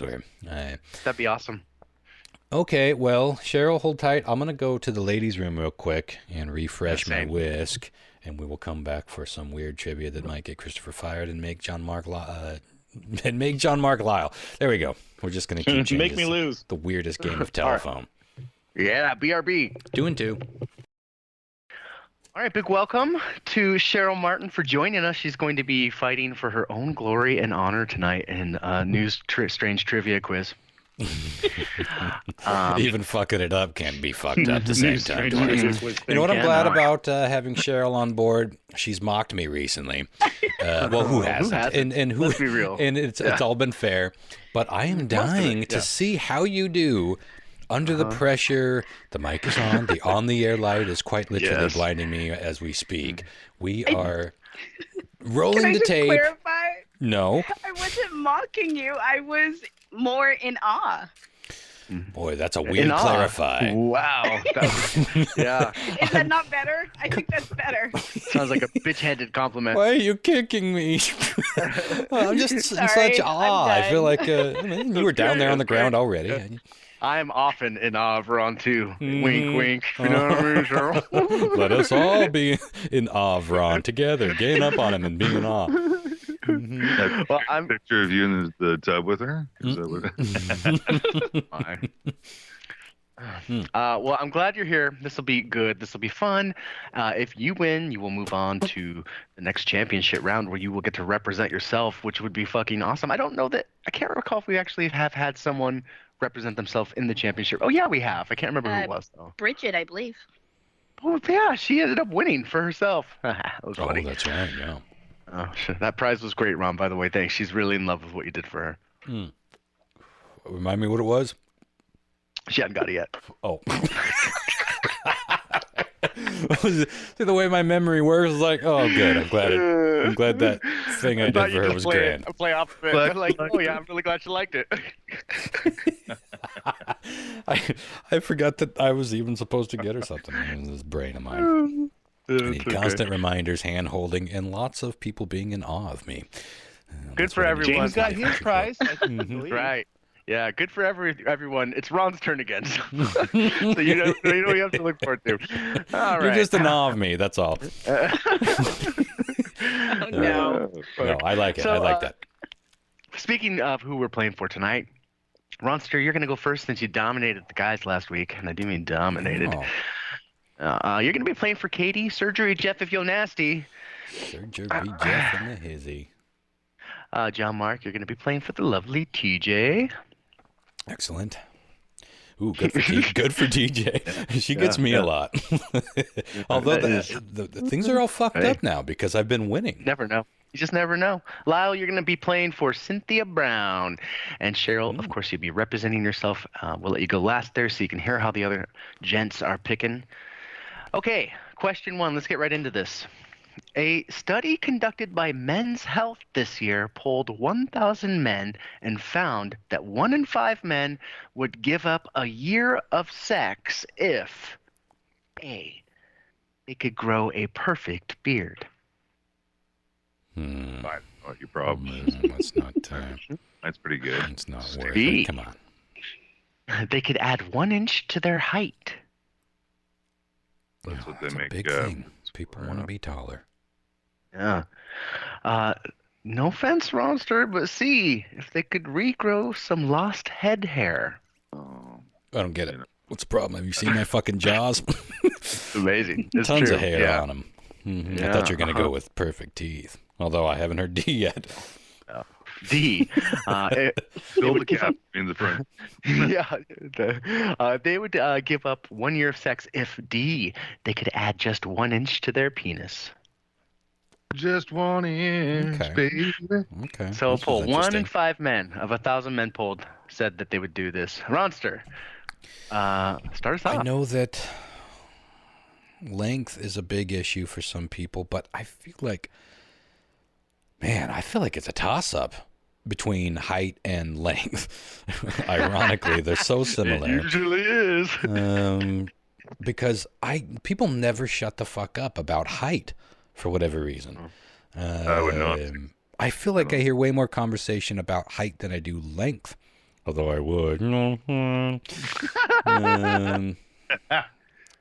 God, that's tough. But I'm torn between the two. I'm going to go with height. You go with height? I feel like, I mean, people put their height on their fucking Tinder profiles, and like that they want people to know, oh, I'm a tall girl, or I want a tall person, or ladies, I'm 6'2". That's a big selling point, I guess. Or I see people reaching for the stars, quite literally. Okay, John Mark. It was a toss-up between the beard and the hair. I'm going to go with the hair. These are all good. A year good of no answers. sex to have a good beard. Interesting. Well, Not just good. So, if they could grow a perfect beard. Yeah, when I first heard that before I registered that it was 1 in 5 men of 1,000 polled, I was thinking that beards are pretty popular these days, and there's a lot of a certain subsection of society that prides themselves, if you will, and going without sex, and a lot of them have beards. So I was thinking of that, but I'm going with the hair. Going with the hair. Okay. I'll put you down for C here. There's a be bearded abstinence movement. Is that what you're saying? Well, you gotta very prideful people. Very prideful people. Ow. Well, these are all really good answers. It's a tough one. Lyle, what are you Are thinking? you picking up what I'm laying down? No, I don't get it. Proud Boys. Are you Oh, I see. Oh. The old PB. Oh, PB yeah. and butter. The red beards. Oh, yeah, red beards. Okay, Lau. Let's move on. What do we got, Lau? What you got? I'm confused. I want to go with like some shit. Really, I don't know, like for height and stuff. You kind of fuck with that, you know. It's something you grew up with your entire life, so it's kind of hard to imagine if you were taller or shorter or whatever. You know, I think you just accept it. But there comes a point in time where there's things you can't accept. You know what I mean? Because it wasn't always like that. Mainly, I'm talking about like the top of your head, in your hair. Traumatic thing. Have your hair fall out. Some people look, good. You know, even better, you might say, right? Yeah, shave. I said right. Hit your head instead of looking like a clown when you got the sides all long and the top all, you look like a scuffed clown. The sideburns never grew out long enough for me to comb them up and over. I'm not talking about you. Don't take it personal. That's because you're a quitter. Look at a scuffed clown. I am a quitter. I'm not talking about you. Well, see, the other thing was too is like you can't have sex for a year, but you want a bigger dick, right? So what do you do with your dick for a fucking year when you can't fucking take it out to show anybody? Probably gets You're like, bigger. you take it out Just by not fucking for a year. What you do? You sit there and dress it Yeah, up. because you're pulling on it. Exactly. Mm-hmm. God, we are only on question 1. I don't understand. I'm gonna have to go with probably the whole hair loss thing. Hair loss. Going with that. Okay. All right, Aretha Break Limbs. This is that's what I knew Cheryl as long before I knew her as Cheryl. She was a roller derby queen, and she fucking earned that moniker. Let me tell you. I've seen her in action. Yeah, that's right. I forget you've been out this way for that. Well, you were reffing, right? Or were you coaching? No, NSO, just a volunteer helping out. Oh, you were out there with skates. Oh, I don't remember. I did try to ref at one point. It's fucking hard. Yeah. It's fucking hard to do that shit. I can't skate that fast as those bitches. They're fucking fast. He's blow whistle, I guess. Stop! You're hurting me. I guess. Yeah. Okay. Cheryl, where you going, baby? I'm going with the dick herring. I'm Dick herring. Yeah. Usually do. Cheryl. My female friends and I rarely talk about length, and I hear guys talk about it constantly. That's funny. Let me ask you this: Do you gals talk about height? Yes. Do you talk about hair length or lack thereof? No. Height is a fucking huge topic. Yeah. I know people that are shorter that have been vocally bitter about their status. No Fuck you and your height. What's that? I can't say again. It's so sunny and beautiful up here. It's sunny and beautiful up here. It's a balmy 72. We're above the weather. Yeah. Down there. It's too far. Yeah, it is mostly dudes that obsess about dicks, but everyone's crazy obsessed about height. That was my reasoning. All right, question 2. That was some deducing. The problem is those were all such viable and good answers that you had to weigh it out. Chris? Uh-oh. You're probably muted. John Mark, you there? Is it just me and Cheryl now? I am here. I'm not. I was like, is Cheryl there? Yeah, I'm here. All right. Well, I am still here. Hey, you still here? Sorry, Yeah. Can you hear me? Yeah. Sorry about that, guys. My shit just died. Came back though. I was like reading a story, and I'm Chris, like, are why you do I hear there? Weird. You hear me? Sorry, I was fucking with you. We can hear you. I was literally reading that story, so probably missed all of question 2, huh? Yeah, we definitely did. Did you hear? Question 2 is a listener submitted question, so thanks to TJ for sending this one over to me. We're 2 points here, so let's focus. Get this one right, guys. All right. Back in August, people waiting for their luggage at SeaTac Airport were bamboozled and perplexed when this came out of the luggage chute and started going around the luggage carousel. What was it? And I do have a little video of this for you, of course. What came out and started going around the luggage carousel? Was it A, 2 sex dolls handcuffed together? Nice. Oh, coming around the carousel. She'll be coming around the carousel when she can. And so shall she. Okay. She'll be bringing a little friend. Yeah, okay. Was it B, about 30 pounds of raw chicken frozen into a block? Ew. Was it... Yeah, yum, yum. Dunk. Just out in the open? Just okay. Was it C, a taxidermied alligator? Oh, the alligators come up a lot.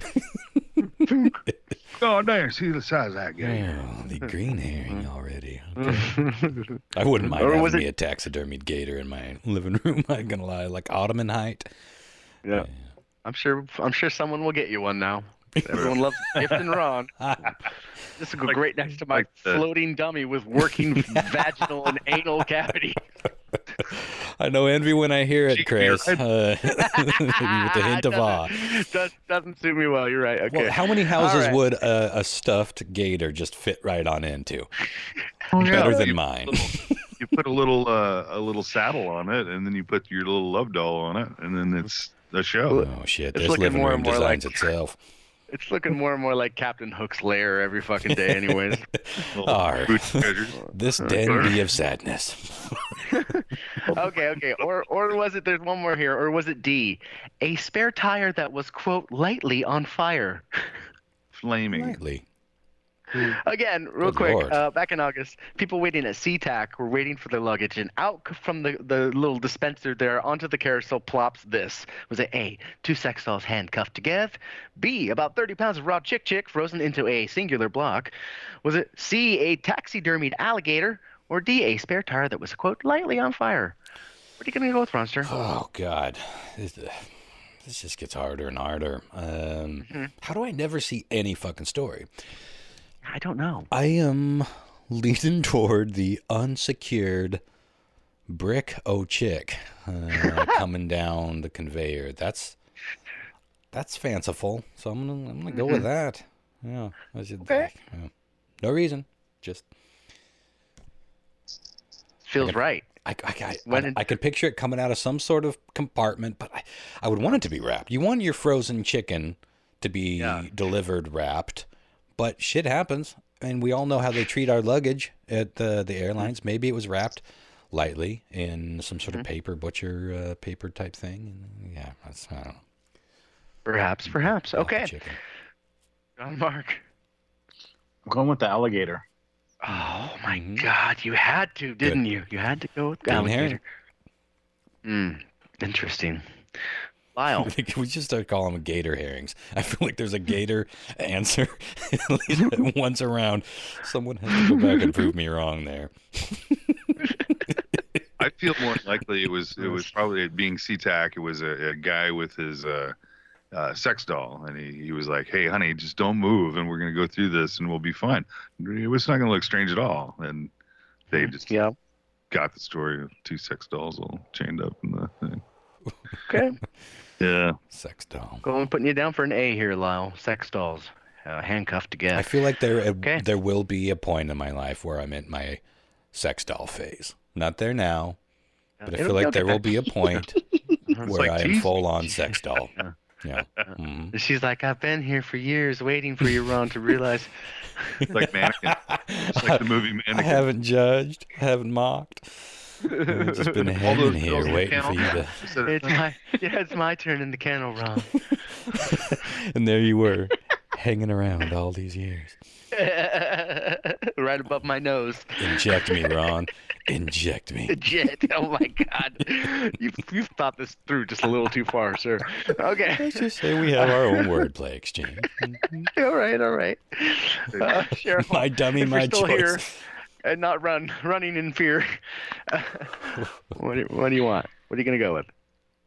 Oh, I've been with this podcast too long. I was gonna say she knows exactly what she's in for. Mm-hmm. God, I have no idea, but I think since it hasn't been chosen, I'm gonna go with the tire on fire. Tire on fire. By the way, Cheryl, how long have you been listening? It feels like it's almost going back to the beginning. It's got to be close, right? Tales from the Space Pod. What year do you think you started listening? Whatever year I met Chris.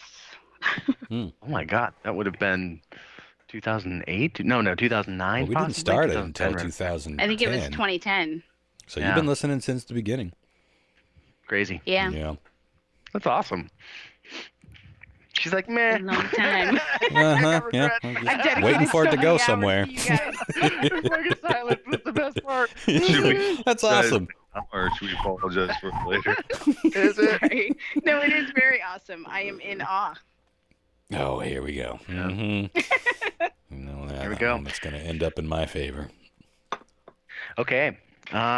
Question 3. This actor holds a record for having 3 movies in 1 year that went straight to the #1 spot at the box office. This took place in the 90s. Which actor are we talking about? And I'm going to give you options there. But if you could, additionally, if you think you can name the 3 movies, I'm going to give you a bonus point. But you just have to send me a separate text with your guess. And if you can get it, I'll give it to you. So here are the options for you. Who was the actor that had 3 #1 movies in 1 year? The only actor that's ever done that. Is it A, Bruce Willis? B, Nicolas Cage? He's active enough. C, oh, well. Huh? C, Jim Carrey? Oh, good answers thus far. Or D, Leonardo DiCaprio? No Chasing Lane in there? Chasing Lane? No, that's not. The only porn. 90s porn. The only porn I have ever bought, like in DVD form, was at Fantasy Unlimited in Seattle, and it was a Chasey Lane. Was that the one you worked at, John Mark? Fantasy Unlimited? Or Fantasy Limited? Whatever. No, I worked at Taboo. Which one did you... You're talking about the one that was downtown? It was downtown. The Devil's... Dude, that... You know what? That fucking shop is still there. Right in Fantasy front. Unlimited? Directly... Wow. Yes, directly across the street from Amazon's corporate headquarters. And you know what I think? I think that whoever... Somebody that owns that shop owns that building, and they're not selling, and they're like, fuck you, we're going to just keep this shop right here so everybody that works at Amazon has to see this shit every fucking day. Because otherwise, I can't explain like how that shit is still in business. You know what I mean? It's like they just have to be like, you know what? We're just going to stay here. Well, they do sell all the usual sex paraphernalia. Yeah, you're rattling pretty hard. They do sell all the toys, and that was the first place I ever saw one of the GIMP suits in real life. You never forget your first GIMP suit. But yeah, that was the only, to my knowledge, the only porn I ever bought was Chasey Lane's White Wedding. Still got it on DV. Goddamn D. Still got it. Like it's in my DVD player right now. I told you, some people go back to the old classic. You never forget your first DVD, right, gang? Gonna get your fucking money's worth. There's like a fucking ring in the DVD for how many times you played it. I've played it so many times you can see through it. It's just fucking burned in pixels on your fucking TV. Like I'm reciting. Titty shots. I love the way that you recite along with like Monty Python, The Holy Grail, or Big Lebowski. I'm reciting every moan and groan in unison. It's like, oh, he's like, he's like that's not gonna fit. Fucking, I'm a dirty girl. Like mouthing the fucking dirty talk. Oh my god. Oh, where are we? Well, here? we're looking at a whole bunch of good answers. Bruce Willis, Nick Cage. What was that? Give me the last two. Jim Carrey and Leo DiCap. God, they're all so good, but I got to go Jim Carrey. Every one of these guys has had a phase where they were the it guy, and they were in everything that year. So this is tough, but wait, I'm sorry. Read the question one more time. I got to pay attention to the question. Sure. This actor holds a record for having 3 movies in 1 year that went straight to the #1 spot at the box office. Took place in the 90s. Okay. And which actor are we talking about? And again, if you all send me a separate text, you can guess the 3 movies too, and I'll give you a bonus point if anyone can guess those. You got to get all 3 movies though. Yeah, it's all 3 movies same year, which is kind of impressive. Again, Bruce Willis, Nick Cage, Jim Carrey, or Leo DiCaprio? Monster. You went with Jim Carrey, right? Well, I'm thinking. I think I have to change my mind based on box office. Because I'm thinking like, did Ace Ventura come out the same year as The Mask? It could have. It was around that same time, but were they both blockbusters? Now I'm doing the box office math, and I think Bruce Willis might be more that guy. 3 #1s. That's impressive. Fuck it. I don't want to hog all the time here. But I don't want to miss this one either. Some answers I really want to get right. Fuck. I'm gonna go Bruce Willis. I'm with Brucey. I hope I wasn't right with Jim Carrey.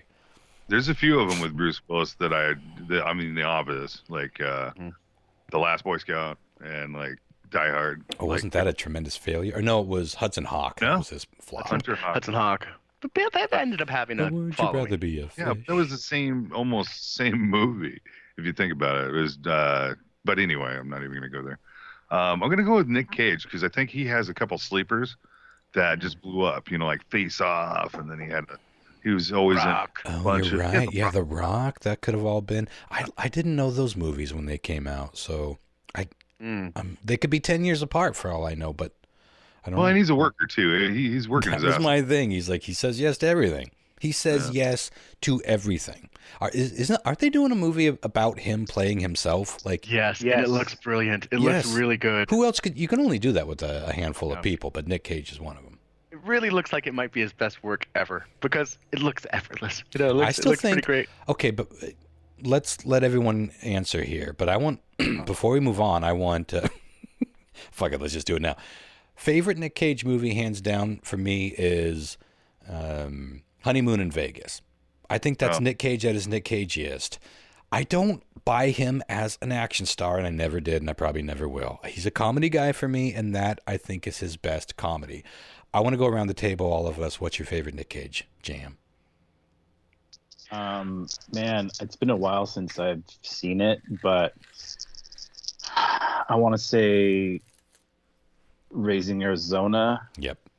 But that's number 2 second, for me. I think would be Mandy. Loved Mandy. Yeah, it's amazing. I'm trying to remember the like Indiana Jones movie he was in. National Treasure. National Treasure, and those were fun movies. Gone in 60 Seconds. But you can't call them great movies, but those were fun movies. Yeah, Gone in 60 Seconds. God, I don't know if I ever saw Gone in 60 Seconds. Jesus, that dude's been in a lot of movies. Is that your favorite, Lyle? National Treasure? Yeah. They're both comparable. They're both about the same. Reefer B. Limbs, where are you leaning? Actually, same as Lyle. National Treasure and Gone in 60 Seconds. Interesting. The National Treasure, I love movies like that where they are just that was a throwback to like Indiana Jones and the Goonies and shit like that where it's just like adventure movies. I suppose you could say the Da Vinci Code was something like that on maybe a little bit more snooty of a level, a little more heady at least. But I love all that shit, codes and riddles, and they're underground, and they gotta, I never tire of that shit. National Treasure movies are fun. Yeah, quests are like my favorite in books and movies. Mm-hmm. Were you a fan of Da Vinci Code? Did you read the book? I did, and I was in high school, and I'm a nerd, so I immediately, I cut school, and I finished it, and then I went to Barnes & Noble and bought a bunch of books on theology and symbolism and it was so Da Vinci. Well, and didn't it blow your mind? Because it was so well researched that when you did that, when you went and stared at the Mona Lisa, you're like, oh my God, I see it. I'm seeing it for the first time. And then when you went and read all those books, you're like, it's all there. Dan Brown is a fucking brilliant writer, and he's authentic. He researched the shit out of those stories. Yeah. But I believe that takes us to who's answering? I didn't guess yet. Oh, sorry, I hijacked. Hijack. I was gonna go with Bruce Willis too, but then I can't think of the three movies. Yeah, the trick is trying to think of the three fucking movies. Yeah, and I think I'm gonna go with Nick Cage too. Okay, I'll put you down for a solid Nick Cage here. I'm going to go ahead and try to text my movies. I'm way off, but yeah, I'm going to text. Free send, I'm going to text them over. Anyway. Okay, and I got Lyle Sherrill. Where are you going to go with? Huh? I said Nick Cage. I know, I said Sherrill. Oh, sorry. I am going with Jim Carrey. I think he kind of ruled the 90s as far as what a lot of young people liked. You got a point there. The Mask. Do you think you Ace Ventura, feel free to Liar Liar. Oh, what was Dumb and Dumber? Dumb and Dumber. Yeah, I should have stuck with Jim Carrey. I'm still trying to think of the three movies. Fucking Bruce Willis that came out back to back. I'm probably so far off. Last boycott. My first thought was Bruce Willis. I just sent you last boycott. Fuck it. Oh my. I only got two. I love you sent me just two movies too. Like, I got it. Here's my entry. I only sent you two? Okay, let me see. Yeah. Anyway, move on. Boy Scott. One of them was Boy Scott, by the way. Hey, I did a lot of heavy lifting this episode. Yeah. I wrote 2 games. That's okay, I was fucking... and fucked them both. That's fine, guys. Question 4. Let's see how this pans out. A few months back, an Oregon school employee decided to protest the vaccine mandate by doing this, which quickly lost her job. What did she do to protest the vaccine mandate? Edie, stop eating my tree. Don't be stupid. Oh, I had to get rid of trees because Comet choked on one of those pine needles, and it was the worst minute of my life. So now I got to do it. I'm making one out of foam board. Oh, there you go. That's adorable. Okay, what did she do to protest the vaccine mandate? Did she showed up to school in blackface? I know somebody that did that. Yes, you do. That wasn't it more. We talked about your sister ad nauseum. Her sister's blackface ad nauseum. Wasn't my sister, Jody. Yeah, my first wife. Blackface to protest. I love it. You embrace it. Interesting. Okay. Was it B? She started an OnlyFans that primarily features her in skimpy, homemade, anti-vax themed lingerie. Nice. Okay. A school employee. Was it C? She came into work and gave Nazi salutes to all of her bosses. Yeah. Why the sea? Hell not. Oh, no. 9. Oh, 9. Yeah. Oh, 9. Or was it D? She got on the intercom and said over the loudspeaker that the mandate was, quote, bullshit, man. What really happened? How did this Oregon school employee decide to protest the vaccine mandate and ended up losing her job because of her actions? Was it A, she showed up in blackface, started an OnlyFans that primarily features her in skimpy, homemade, anti-vax themed lingerie, came to work and gave Nazi salutes to her bosses, or got on the intercom and said over the loudspeaker that the mandate was bullshit, man? Ronster. You are far too good at this. It's almost nauseating because it's like, cool. that plays. Oh, no, that. Oh, ooh, what do you, but, yeah. God, a vivid imagination. I was a solid blackface until you got, I'm sorry, what was D? Got on the intercom, said this bullshit. Oh, no, it was C. The seagull. Salutes. Yeah, the seagull. I think I'm going to go with the Nazi salute only because I feel like it's just like one of we can't seem to let go of comparing everything to being in Nazi Germany, which is so offensive on so many levels. All of these are offensive. Well, it's blackface, and these are the two biggest offenders. But I'm going to go with the Nazi thing because people can't shut the fuck up about being persecuted. It goes back to the Christmas thing we were just talking about. No, people, it's not a war against Christmas. This is not hurting your precious little fucking religion.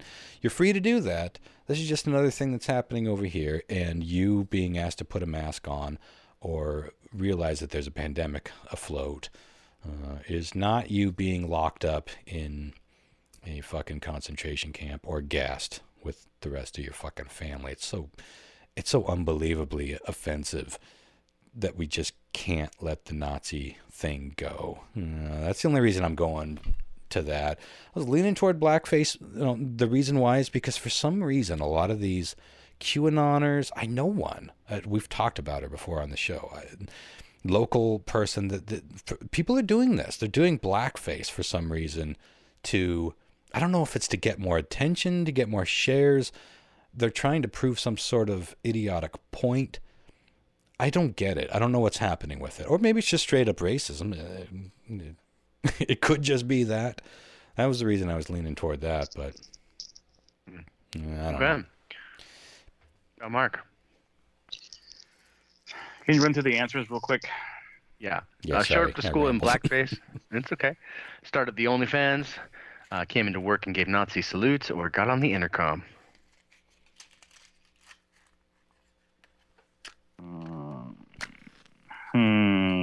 Geez, these are all pretty good answers. And by pretty good, I mean terrible. Yes. And all believable. Which is in and of itself terrible. Terrible. Yeah. I'm gonna Jeez, I'm gonna go with the OnlyFans. Oh, did OnlyFans get rid of nudity? Didn't they kind of kill their own? Hard reversed on it. Yep. Like Playboy, didn't they get rid of nudity for a while and then say, oh right, we're Playboy. We made a mistake. Something like that. Yeah. Okay, Lyle. Hello, kids.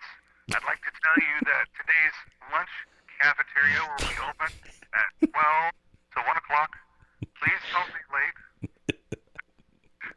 And those vaccines are fucked. Bring out the next day. This is great.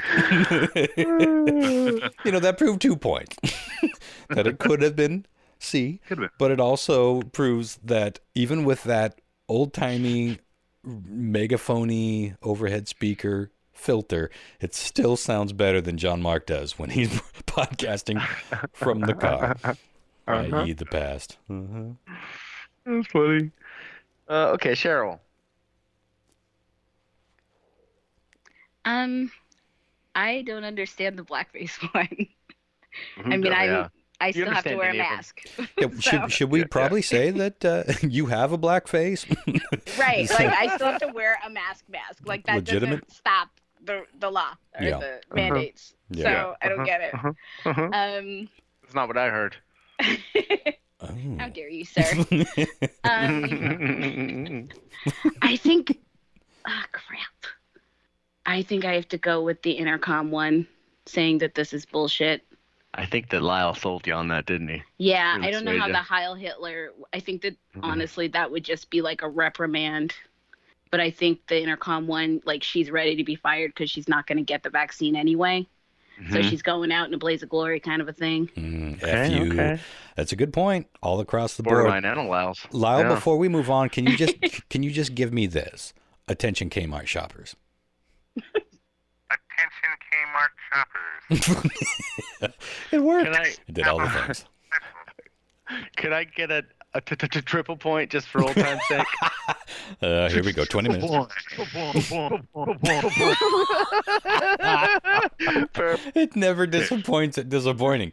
It's the gift that keeps on giving. Give me. Wow, I have no fucking clue where we are point-wise on this one. it's an interesting spread. Let me tell you. Question 1: in a study conducted by Men's Health this year, polled over 1,000 men, and they found out that 1 in 5 men would give up sex for 1 year if they could grow a perfect beard. Oh, get out! There's some serious beard envy. There is some serious beard envy out there. That is fascinating. Should have gone with it. Fuck. Yeah. Well, Nobody got one with that one. This is one of those things where I bet if you dug enough, you would find the exact same story and the exact same poll that answered all these others. Someone sent me. I wish I could think who it was. Somebody posted, or maybe they sent it to me personally. Like there was a story where one of the questions you brought up, Chris, was somebody got kicked off a plane for doing this, and one of your answers was for putting underwear on their head to pass it off as a mask. Someone sent me a story where that exact thing happened. Yeah. So technically I was right, and yet I wasn't right. Big crazy world filled with big crazy fucks. So, so who got that right, John Mark? Nobody got that correct. It was a whiff. Starting off with a whiff there. Good news. Yeah. Question 2, listener submitted question. Were 2 points. Back in August, people waiting for their luggage at SeaTac were bamboozled and perplexed when this came out of the luggage chute. I'll go ahead and send this over to you guys via text. I took a little vid of it on my phone. Don't mind me. Chris, Here by comes the way, these. you're still sending live pictures when you mean to send still pictures?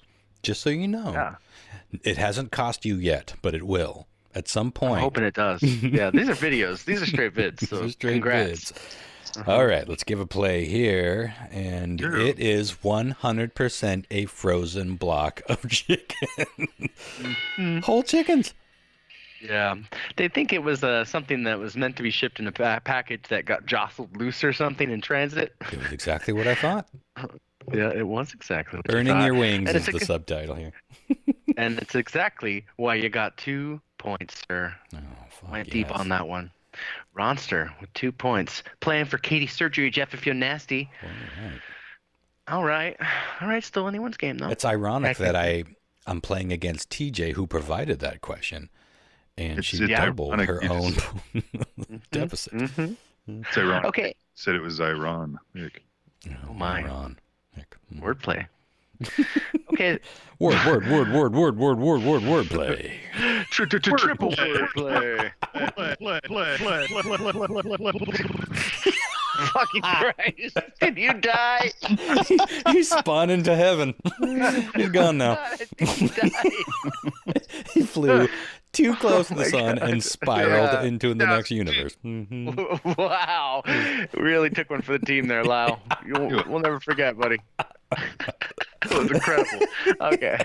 Let's get on with this, though. Question 3. This actor holds a record for having 3 movies in 1 year that went straight to #1 at the box office. It took place in the 90s, and it was indeed Jim Carrey. God, Cheryl gets that point. And it she didn't sent me follow a my text heart. guessing the correct movies, which were The Mask, Dumb and Dumber, and Ace Ventura, worth a bonus point she will get for that. Hell yeah. Fucker. Cha-ching, bitch, which means it's Ron 2, Cheryl 2. Damn. Oh, I was heading down there. You were. I don't think I would have got the bonus point until... Dumb and Dumber didn't come up until after I'd already guessed my pick anyway. So even if I went with Jim Carrey, I don't think I would have pulled that one out, oddly enough. Okay, lastly, question 4. A few months back, an Oregon school employee decided to protest the vaccine mandate by showing up to school in blackface as a statement. She had some weird reason about with the blackface, being having some kind of Rosa Parks comparison to what was happening. It didn't make a lot of sense and was frowned upon pretty quickly, and she's been fired twice now. Thus since. I didn't follow my gut. My initial thought was blackface. My initial thought was Jim Carrey. Yeah, I don't know. I'm seeing blackface popping up with these fucks that are trying to make some sort of point. Is that the thing that they think that they can't be persecuted as white folks, so they have to paint their face as people who have actually been persecuted? Is that what they're trying to do? I was so irritated with the story, I couldn't fucking even continue reading. No. Huh. Jesus. Did anyone get that? I don't think so. Did we lose Chris again? Did he spiral into the next universe? Spiral him back, Lyle. Give him a little. Come back, Chris. Chris. Back. Oh, come back, Chris. Back. Can you hear me now? Cool. Perfect. It worked. You summoned me. It's all it took was Lyle's sweet voice. Come back, Chris. It doesn't work anymore. Sounds like a pencil. I don't know. Once a fucking show, this effect needs to make an appearance somehow. Okay. Did anyone get that one right, Chris? Nobody got that correct, which means we have a tie right now between Ron and Cheryl. So I have two optional tiebreakers. I'm going to let Cheryl pick the category. Cheryl, do you pick animal or technology? Animal. Oh, excellent choice. Okay. Pull up your phone to send me a direct text message, guys, for the win here. What is the average lifespan of a bat? Ooh. Like a Wrigley's? Yeah, like a Wrigley's. Depends on how much ball you play, am I right? Could be tough season. All right, closest to this is going to win. And somebody's moving on championship. It's either Katie, Sergio, Jeff, if you're nasty, I believe. Let me double check that. Or obviously Cheryl. Let's see if we could get the school to talk about stuff. Oh my God, you guys are stupid. You both guessed the exact same number. 15 years. Fucking dumbasses. All right, well done. Well, who rang in first? They came in almost simultaneously. I can't even. That's why I laughed so hard. That's fucking hilarious. The correct answer is surprisingly 30 years. The average lifespan of a bat is 30 years. Isn't that crazy? Oh, guess what? Now we're going technology, bitches. Okay. All right. Here we go, guys. Let's try this again. VHS movies are a relic of the past. What was the last year that a major movie got a VHS release? I know. Well, you're not in this. You can guess later. Are you going to do it over the intercom there, Lyle? Yeah. All right. Get me your answers. What was the last year? Oh, fuck. Yeah. Thou shalt not pass. Trying to think of the last time I bought a VHS. See your bubbles, bitches. Oh, monster. Oh, monster. Interesting. Am I that far? I can't be that far off. Okay, I'll tell you this for now. The movie, I have both your answers. Lyle, do you want to make a guess before I read the truth? I would say Lord of the Rings. What was the year? Trilogy. That wrapped up around what, 2008?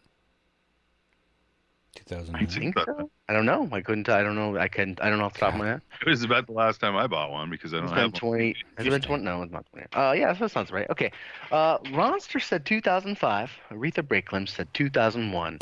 It was 2006, A History of Violence. Ronster snuck right in there at the end. Violence, interesting. Yeah, that was the last major movie with to get one of the guys from Lord of the Rings. So congratulations, Katie Surgery, Jeff. Moving on to a championship round. Pretty great. Sorry, Aretha Breaklimbs. You did well. You fought hard, but it just wasn't on the cards tonight. That's okay. I knew that technology question would bite me in the ass. Yeah. Interesting that it came down to the two of we, and interesting that we tied and then tied. So that you can't get closer than that. So well played, and I'm shocked that I have won again. And this was tough. This hurt my brain. This whole round hurt my brain. A good one, I think. H-Day. First. Yeah, no shit again. You guys are all assholes. This was a really good round I provided you with. Dickheads!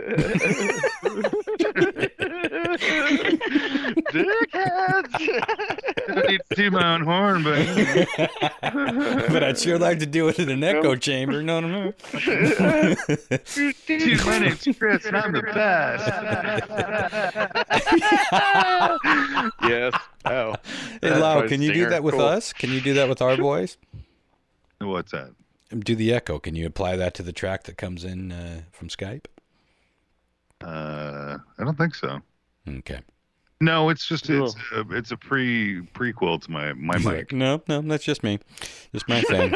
It's like get my own echo chamber. I control. I am the god.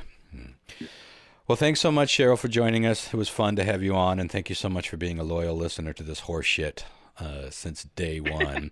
I was half rooting for you, if only because I think you're fabulous, and I have appreciated you being. You've not only been a part of our listenership, but you've been an active part of the feedback, the community. I feel like you were going back to the Yuku. Remember that? The spacepod.yuku.com? Yeah. You used to post on that, right? I still get alerts. I did, yeah. I still get alerts every now and then. Congratulations, somebody just joined the spacepod.yuku forum. Oh, wow. And I'm like, oh, that's unfortunate. I don't think we've posted on that in 8 years. It was fun for a while, but it just fell apart, and we kind of let it go. But anyway, thanks so much for joining us, and another solid round of weird trivia that might get Christopher fired, John Mark asleep, and Ron a winner, apparently. Game of Telephone has taken Thank you twist. very much for having me. Thanks, Cheryl. See you next time. Yep. Bye. Bye, guys. Have a great night. That was fun. How often has a tiebreaker come down to a tie of simultaneous timing? That was interesting. I think it might have happened one other time, but not very often. That was a great, fun round. Good job, guys. Double tiebreaker. Mm-hmm. John Evans, you are wanted at the principal's office. Oh, God. That made my butthole pucker. It's like, oh, I've heard that before. That's too real. Well, Lyle has a lot of power with this microphone right now. Just like you have power with the Stinger. Oh, I've got power with everything. I have the edit. I could have fucked you guys over so many times, but I'm pretty good. I do a pretty good job here. That's good. I have restraint, etc. Well, speaking of restraint, don't hold back, y'all. I want to know from the heart what you all thought of my pick for album of the month, and this category was most underrated album. I picked Superdrag's, in my opinion, seminal masterpiece, In the Valley of Dying Stars, and you all have listened to it. Who wants to start things off here? Lyle, what'd you think? Oh yeah. I don't know if I'm the one to talk to about it. You probably. I didn't. Well, we all got to talk about it, so sure. I know. I didn't really like either of them. I listened to them both today. And, maybe it was my mood. I don't know. That can be so important. Well, in the time, it's kind of now it's almost like outdated a little bit. Sure. I would say. I get you. Well, it reminded me of basically Nirvana, like starting out in like a small bar, not even close to being, it. That's what it reminded me of. So it was a lot. It was a lot of, for me anyway. It seemed like a lot of repetitive stuff. It just hurt my head after a while. Not a fan at all. Huh? Nothing reached out at you and spoke to you. I mean, some of it was okay. I mean, but it all sounded the same to me. So yeah, okay. Well, that's totally fair. Look, all we want from this is your honest opinion, and there's no wrong way. It's not going to hurt my feelings. Like Well, the thing is, I didn't dive into it well enough to like really get into the lyrics. You know what I mean? And yeah, but there's something to be said about just listening to it. If you gave the album a whole playthrough, at least one whole playthrough, you know the album. I mean, you heard it, you know the band, you know the sound, you know the tones, and you know the song. So it's a fair reaction.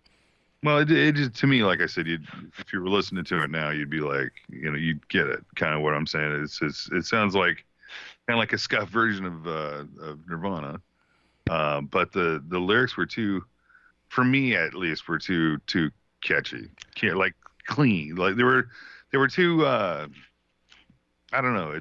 They. You mean the vocals? The lyrics. Oh, the lyrics. The lyrics how they were written. I could almost basically tell you what the next lyric is in the next verse. I get what you're saying. Actually, that's That's kind of one of the reasons why I framed it as this is kind of like straight up rock and roll. You know, we're not getting into like crazy deep, crazy heavy, metaphorical shit. So I know where you're coming from with that, actually. Yeah. Yeah. Well, I mean, yeah. Anyway.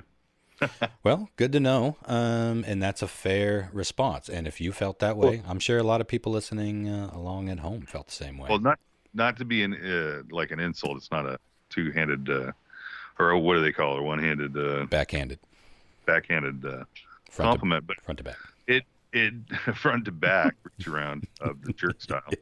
It was pretty phenomenal in the sense that it did remind me of a lot of your music. On that is a backhanded compliment after that setup. That is the definition of a backhanded compliment. Made my head hurt like a Bloody Oranges track. You know what I'm saying? Exactly. They sound like total ass and shit, but they do remind me of you. Well, I can't help but take that as a compliment, so I'll choose to ignore the backhanded part of it. And these are two highly influential bands. Now, I don't think anything that these bands do, maybe more Sunny Day than Superdrag, sound anything like the Bloody Oranges, but they are highly influential to me. So they couldn't help seep in. It's the way that I want to say androgynous, the way he's singing. And that's why I kind of piggyback him off of Nirvana, is because like Kurt Cobain, nickelback him off him. You know, it was always off note, but like a lot of your music is a lot like that. And then with the keyboards, I'm not sure if it was the Sunny Day had a lot of piano. Yeah. Well, a lot of the keyboards, and it reminded me of a lot of your music. So. Yeah. Well, like I said, I can see where you like grabbed onto it. In spite of the setup, I absolutely take that as a compliment. Yeah, 100%.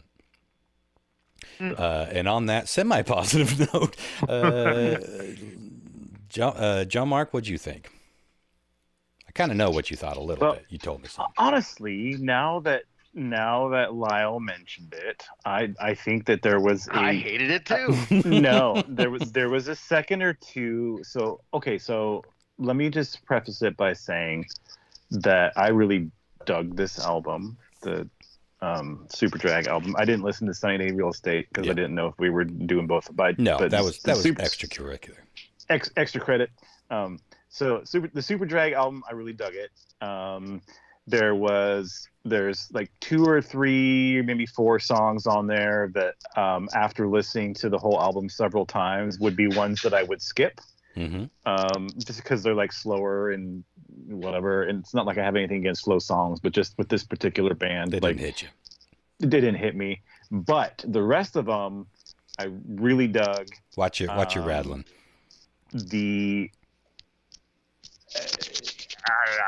I don't know what we got to do about it, but it's got to be something. So the rest of them I really dug. I really was into the vocal harmonies. Those fucking harmonies, just like they just get you. Yeah. And with the simple chord progressions and the harmonies kick in, and you're just like, yes, it's fucking great. But the whole time I was listening to it, I was trying to think, like, what does this sound like to me? There was like, and I kept thinking, there's elements of like, this kind of sounds like Foo Fighters. This kind of sounds like this band. This kind of sounds like this. This kind of sounds like that. This kind of sounds like Ron a little bit. Yeah. This kind of sounds like, but in a good way, because I couldn't quite put my fucking finger on it. It was like, this sounds like something I've heard before, but I can't tell what it is. And I was even thinking of bands that I haven't listened to, and I was like, I think this sounds like this, but I don't really listen to that band. So what do I know? Yeah. I wanted to say like Red Cross, but it's like I don't even know what a fucking Red Cross song sounds like. You're definitely right. Yeah. But that's kind of what I felt, and I was like, I dig the garage rock. I fucking love garage rock, obviously. To me, you were talking about the production, and you were saying how it was a little dirty. I thought it could have been like way dirtier. Oh, for sure. I love me some fucked up, like, scuzzy production. I mean, Guitar Wolf is one of my favorite bands of all time, and that's like the ultimate in like non-production, production to where it sounds like it's not produced, but it's done that way on purpose, kind of. Yeah. I just like that shitty, like, I pushed into the red sound, and I thought it could have used a little bit more of that to my taste. Yeah, they got a garage band sound in terms of like the music, but it's not a garage band production. They're not a lo-fi band. Yeah, no, it wasn't lo-fi at all, and it's like, and which was fine, but I was just like, this would sound really good with a little bit more stank on it. You might like. They got a collection. I can't remember what it's called. I think the name 4-track or the word 4-track is in the title, but it's all their earlier demos. You might really dig that because it's the same Super Drag. It's not quite as refined in terms of like the harmonies and the melodies, but they're there, and you might get a little more enjoyment out of that. And then my top two songs that I can remember the names of right now are I think "Lighting the Way" and was it the Pavilions, Bright Pavilions? Is that one? Yeah. Yeah, those two songs I really dug. But there was like the majority of the album I liked a lot. There's just, like I said, there's like maybe 2 or 3 songs that I would skip over just because you drive in your car, you want to like something a little bit more upbeat, Sure, that kind of thing. Yeah, but yes, A+, would listen again. Good. Yeah, I'm happy that you dug it. I figured you'd like it. And all of those comparisons, I think, are fair comparisons. And that brings us to Christopher F. Hart. What did you think of some Super Drag? I was really surprised by this. Mostly I was surprised that I didn't know it. Yeah. Excuse me. This was, I think, the first of the record picks where I liked every song. Like I never had a skippable track. And I was like, yeah, I don't really like this. I liked that this was poppy. It had like a poppy vibe to it. Like John Mark, I kept having tons of like comparisons. It reminded me heavily of the first Foo Fighters album. Yeah. Especially the track Going Out. I was like, this sounds like him and Dave Grohl wrote this song together, But I also was a little bit thrown off by the year this was released. Was it 2001? I think 2000. Okay. I kept feeling like this was a mid-90s release for sure, or early 90s. Like it felt... Yeah. Well, that's when they started writing it, they had that okay. record snafu. So I think some of it might have actually been recorded in the mid-90s. I know that you guys shit on emo a lot, and I fucking understand because there's a really shitty portrayal of emo, but there are a lot of bands that I think probably would fall in the emo category, like Jimmy Eat World, that I really love, and I think bands like that definitely drew inspiration from bands like this. For sure. Like I heard shit in music that I really love here, like roots of things.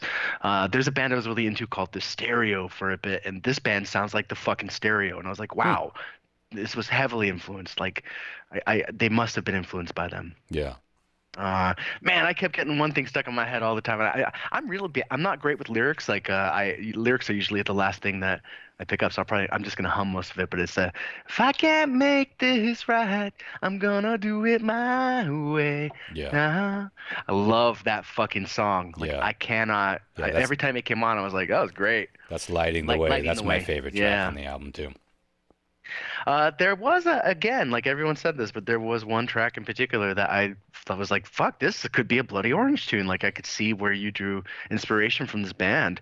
It was Unprepared. Yeah, for sure. It just sounds like a Bloody Orange tune. I was really into that too. Let's see. Yeah, I think that's pretty much everything I had written down on it. I really enjoyed it. I think I listened to this 5 times through and through in less than a week. So I played it at work. I listened to it in the car. It was just an easy listen for me, and quite a surprise. I didn't even get a chance to give Sunny Day Real Estate a spin. I was having too much fun with this one. So this is this has been my favorite so far, and I really enjoy it. And I feel like when we get around to my choice, I really am sorry for you guys, but I'm gonna give you guys an album that 2 out of 3 of you are gonna not like. But I'm gonna tell you a good story about it, and in my heart of hearts, I feel like this is the album I have to choose for it. So, yeah. Okay, so are you taking the Realms next week or next episode? I'm prepared to, unless somebody else wants to go. I think let's go with you. That'll be our first LP pick of 2022 because this is our last episode of the year. Other shenanigans to get to, but yeah, we will be in year 3 of the pandemic in 2022. So I'm excited to get to that pick. And your point about emo. The funny thing about emo is it's such a weird category because it's so widely encompassing. It's like, and Sunny Day Real Estate are often called the godfathers of emo. Like they are always lumped into the emo scene, and you couldn't say that they sound anything like Jimmy Eat World or like Who's the Black Parade guys or whatever the emo My Chemical Romance. At this point, emo is the same kind of thing as just saying heavy metal. What the fuck does that even mean? You know what I mean? It's true. It's true. So I'm not. I would never let the emo. Like when we were talking about Brand New, it's like it's impossible to not have a knee-jerk reaction to that word, but I wouldn't let it stop me from listening to something. And there's a lot of good music within that genre. One of my favorite bands of all time is, like I said, thought to be one of the pioneers of it. I don't know that I agree with that, and I know that they certainly don't seem to agree with it. But it's more of a grunge sound to me than email. You know what I mean? It's not like country music at all. Their first album was mid-90s, so they're right in the middle of it. Well, they're probably right. And a Seattle band. Right at the end of it, too. Yeah. The end of the grunge era. The one thing I wanted to say is that second album, I admired the drumming. The drumming on both albums were pretty epic. Yeah. They had like nice little floaty, fills. Rhythm sections, for sure. You're talking about the drumming on Sunny Day Real Estate? Oh, on both, yeah. Well, that's William Goldsmith is the drummer for Sunny Day Real Estate, of course. He's the one who went on to be in Foo Fighters that Dave, had clashes with and ended up re-recording his entire studio sessions for The Color and the Shape, which is why William left the band. He's like, fuck, that sucks. And he's a fucking phenomenal drummer. Yeah. So it's really interesting. Dave Grohl has his own vision. The Foo Fighters was his band. That entire first album was just him. So it was just one of those things where it's like it had nothing to do with Williams' ability, because I think he's one of the greatest rock drummers in the modern era, honestly. And listening to, and I think his finest work is on that album, How It Feels to Be Something On. And I was just talking to him. I was like, he keeps posting these little teasers on his Facebook page about, he's just like practicing Sunny Day Real Estate stuff. There's nobody else. He's been hanging out with Jeremy Enoch, the singer for Sunny Day Real Estate, and he just posted a picture of him. And it was basically the entire band of Sunny Day minus Nate Mendel, who is currently on tour with Foo Fighters. So it's like, there's something afoot. There's something brewing. And I was like, be honest. I can't take the suspense. Is there going to be, like, don't let me down. Is there actually going to be a Sunny Day Real Estate reunion? And he just said, we would never let you down. And it's been fun to be able to communicate with him. He's an interesting dude, and he gave up music altogether for a long time. After that Foo Fighters incident that crushed him. And he not only gave up playing music, he gave up listening to music. And I heard him talking on a podcast recently about that, and it was like, how the fuck do you just give up music? And he's like, I don't know. It didn't work for me. What can I tell you? It's like doing a drug that all of a sudden just starts making you sick. He's like, he wanted no interest in it, and he just walked away from it completely. He only picked up his sticks again quite recently. He's in a new band now called Assertion, but they're definitely working on some new Sunny Day. He's practicing Sunny Day Real Estate shit. Why else would you do that if he weren't going to do at least one reunion show? But they've reunited a couple times, then it always falls apart again. And that's even part of the documentary. Nate Mendel quit the Foo Fighters to rejoin Sunny Day Real Estate. And I think I remember even in that documentary, he's talking about like he went crawling back to Dave and he's like, I don't know what to say, except, sometimes you get back together with your ex-girlfriend, but then realize your current girlfriend was the better situation. He said it something like that.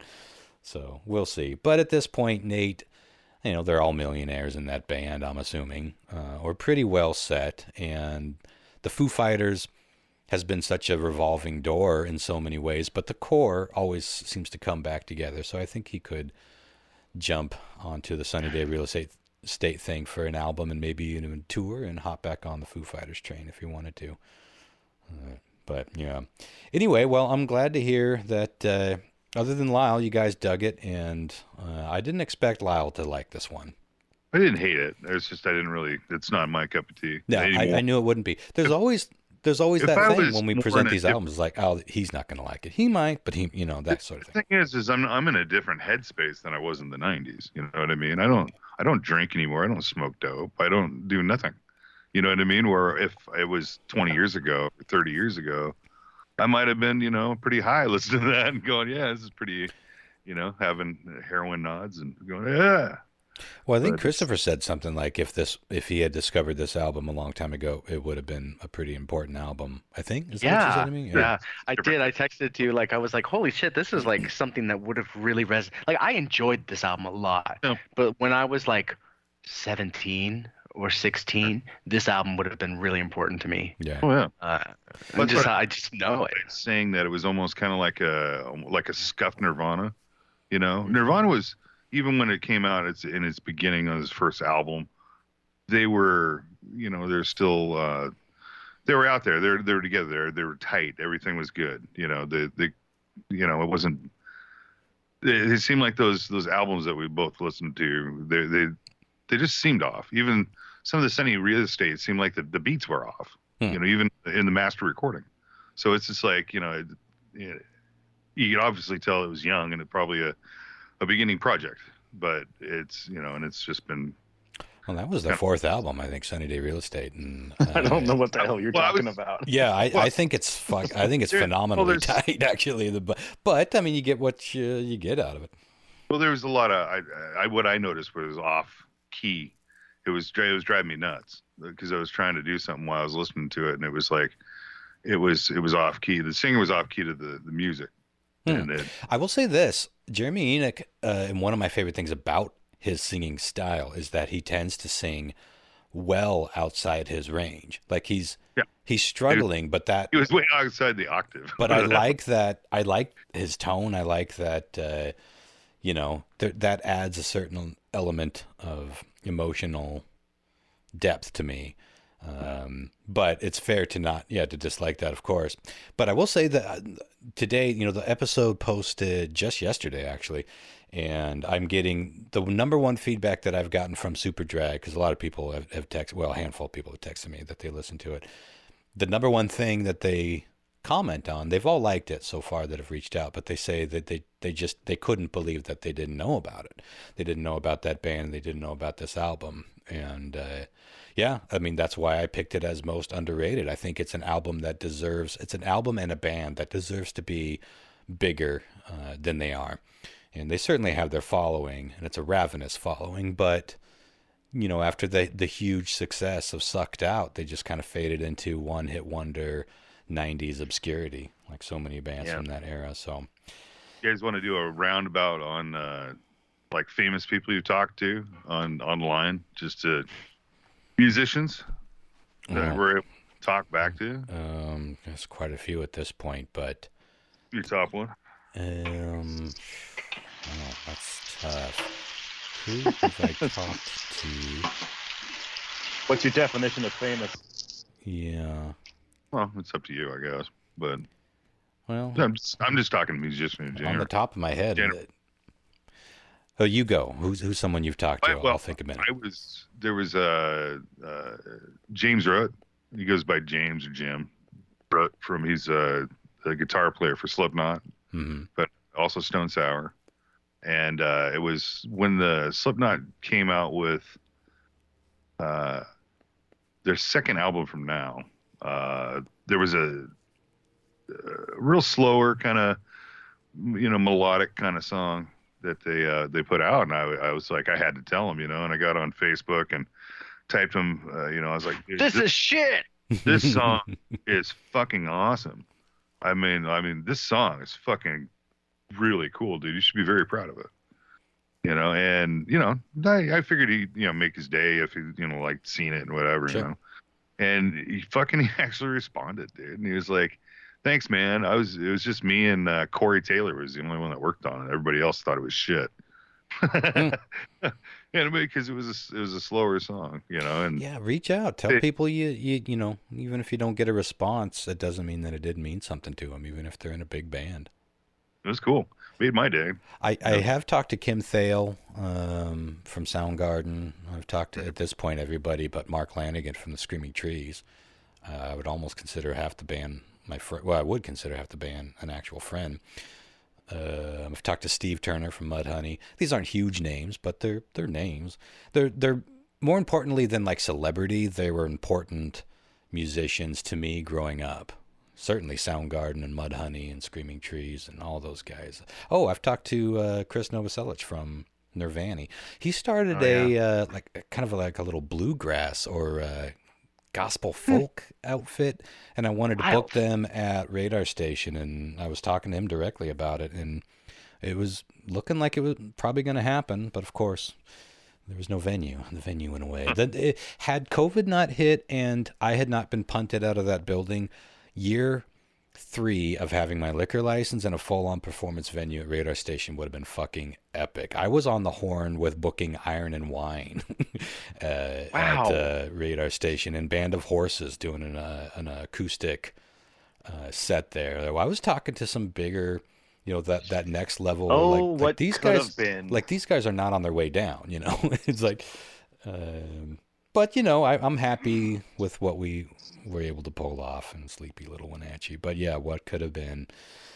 Oh well. Oh fucking well. Chris, have you talked to any of your heroes online? Oh, Red Cross. I've talked to both Jeff and Steve McDonald from Red Cross. The only I had an interaction with Dustin Kensrue thrice. He was selling a guitar. I asked him a question about it. That's pretty much the height of it, but it was pretty exciting to me. That's one of your favorites, yeah. I can't think of anything else. Mark? I'm trying to think. Got a few. I've talked to a couple of the fellas from Kvellertak a time or two. Yeah, you had a really sweet message from the bassist, right? Yeah, the bass player. Like Marvin. a super sweet message, and he's like, I always thought he was the scariest looking dude in the bunch. Yeah. And I've talked to Thomas Eriksson from Mork, one of my favorite newer black metal bands from Norway. I talked to Vorg and Nick Squirgen. And Hovard from Ulver. Talked to him. Got to use your mother tongue. Got to use your mother tongue for a bit and just. Let's see. That's about it I can think of off the top of my head. It's anyway. Been a little too long since I've listened to Nautens Madrigal. I know it comes up on the show. Did I say that right? Nautens Madrigal. Madrigal. Comes up on the show a lot, but I haven't listened to it in a while. Havard is he plays guitar in a band that just put out an album this year with Vikotnik, who's from also Dodheimsgard, and a couple other guys. I can't remember which bands they were in. It's kind of like a black metal sort of super group kind of thing. It's fucking amazing, dude. You'll have to check it out. I'll send you a link at some point. You can check it out. It's really, really good. Yeah. I will say amazing production, good songwriting. It's just sweet. Back in the earlier days of Twitter, Neil Gaiman responded to me, and we had a very brief back and forth. Punky Brewster, I upset. I can't remember how, but I offended her. What? Yeah, she was made some joke that she didn't like, but she directed it at me. Her response, and Audrey from Twin Peaks. We had a little talk about saddle shoes. So that was a while ago. I don't go to Twitter much. Did I say Tinder or Twitter? You did. Let's get on out of here. Another epic length, but it's going to be an epic break until I guess just a couple weeks. We'll get back in the saddle. We've had worse. In a new year. By this time, it'll be too late to wish you a happy Christmas, but never too late to say happy holidays and happy new year. And we will talk to you next year. Happy holidays. Awesome. Watch Rare Exports. See you next. All right. Bye. Happy holidays, guys. Bye. Bye.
Triple play.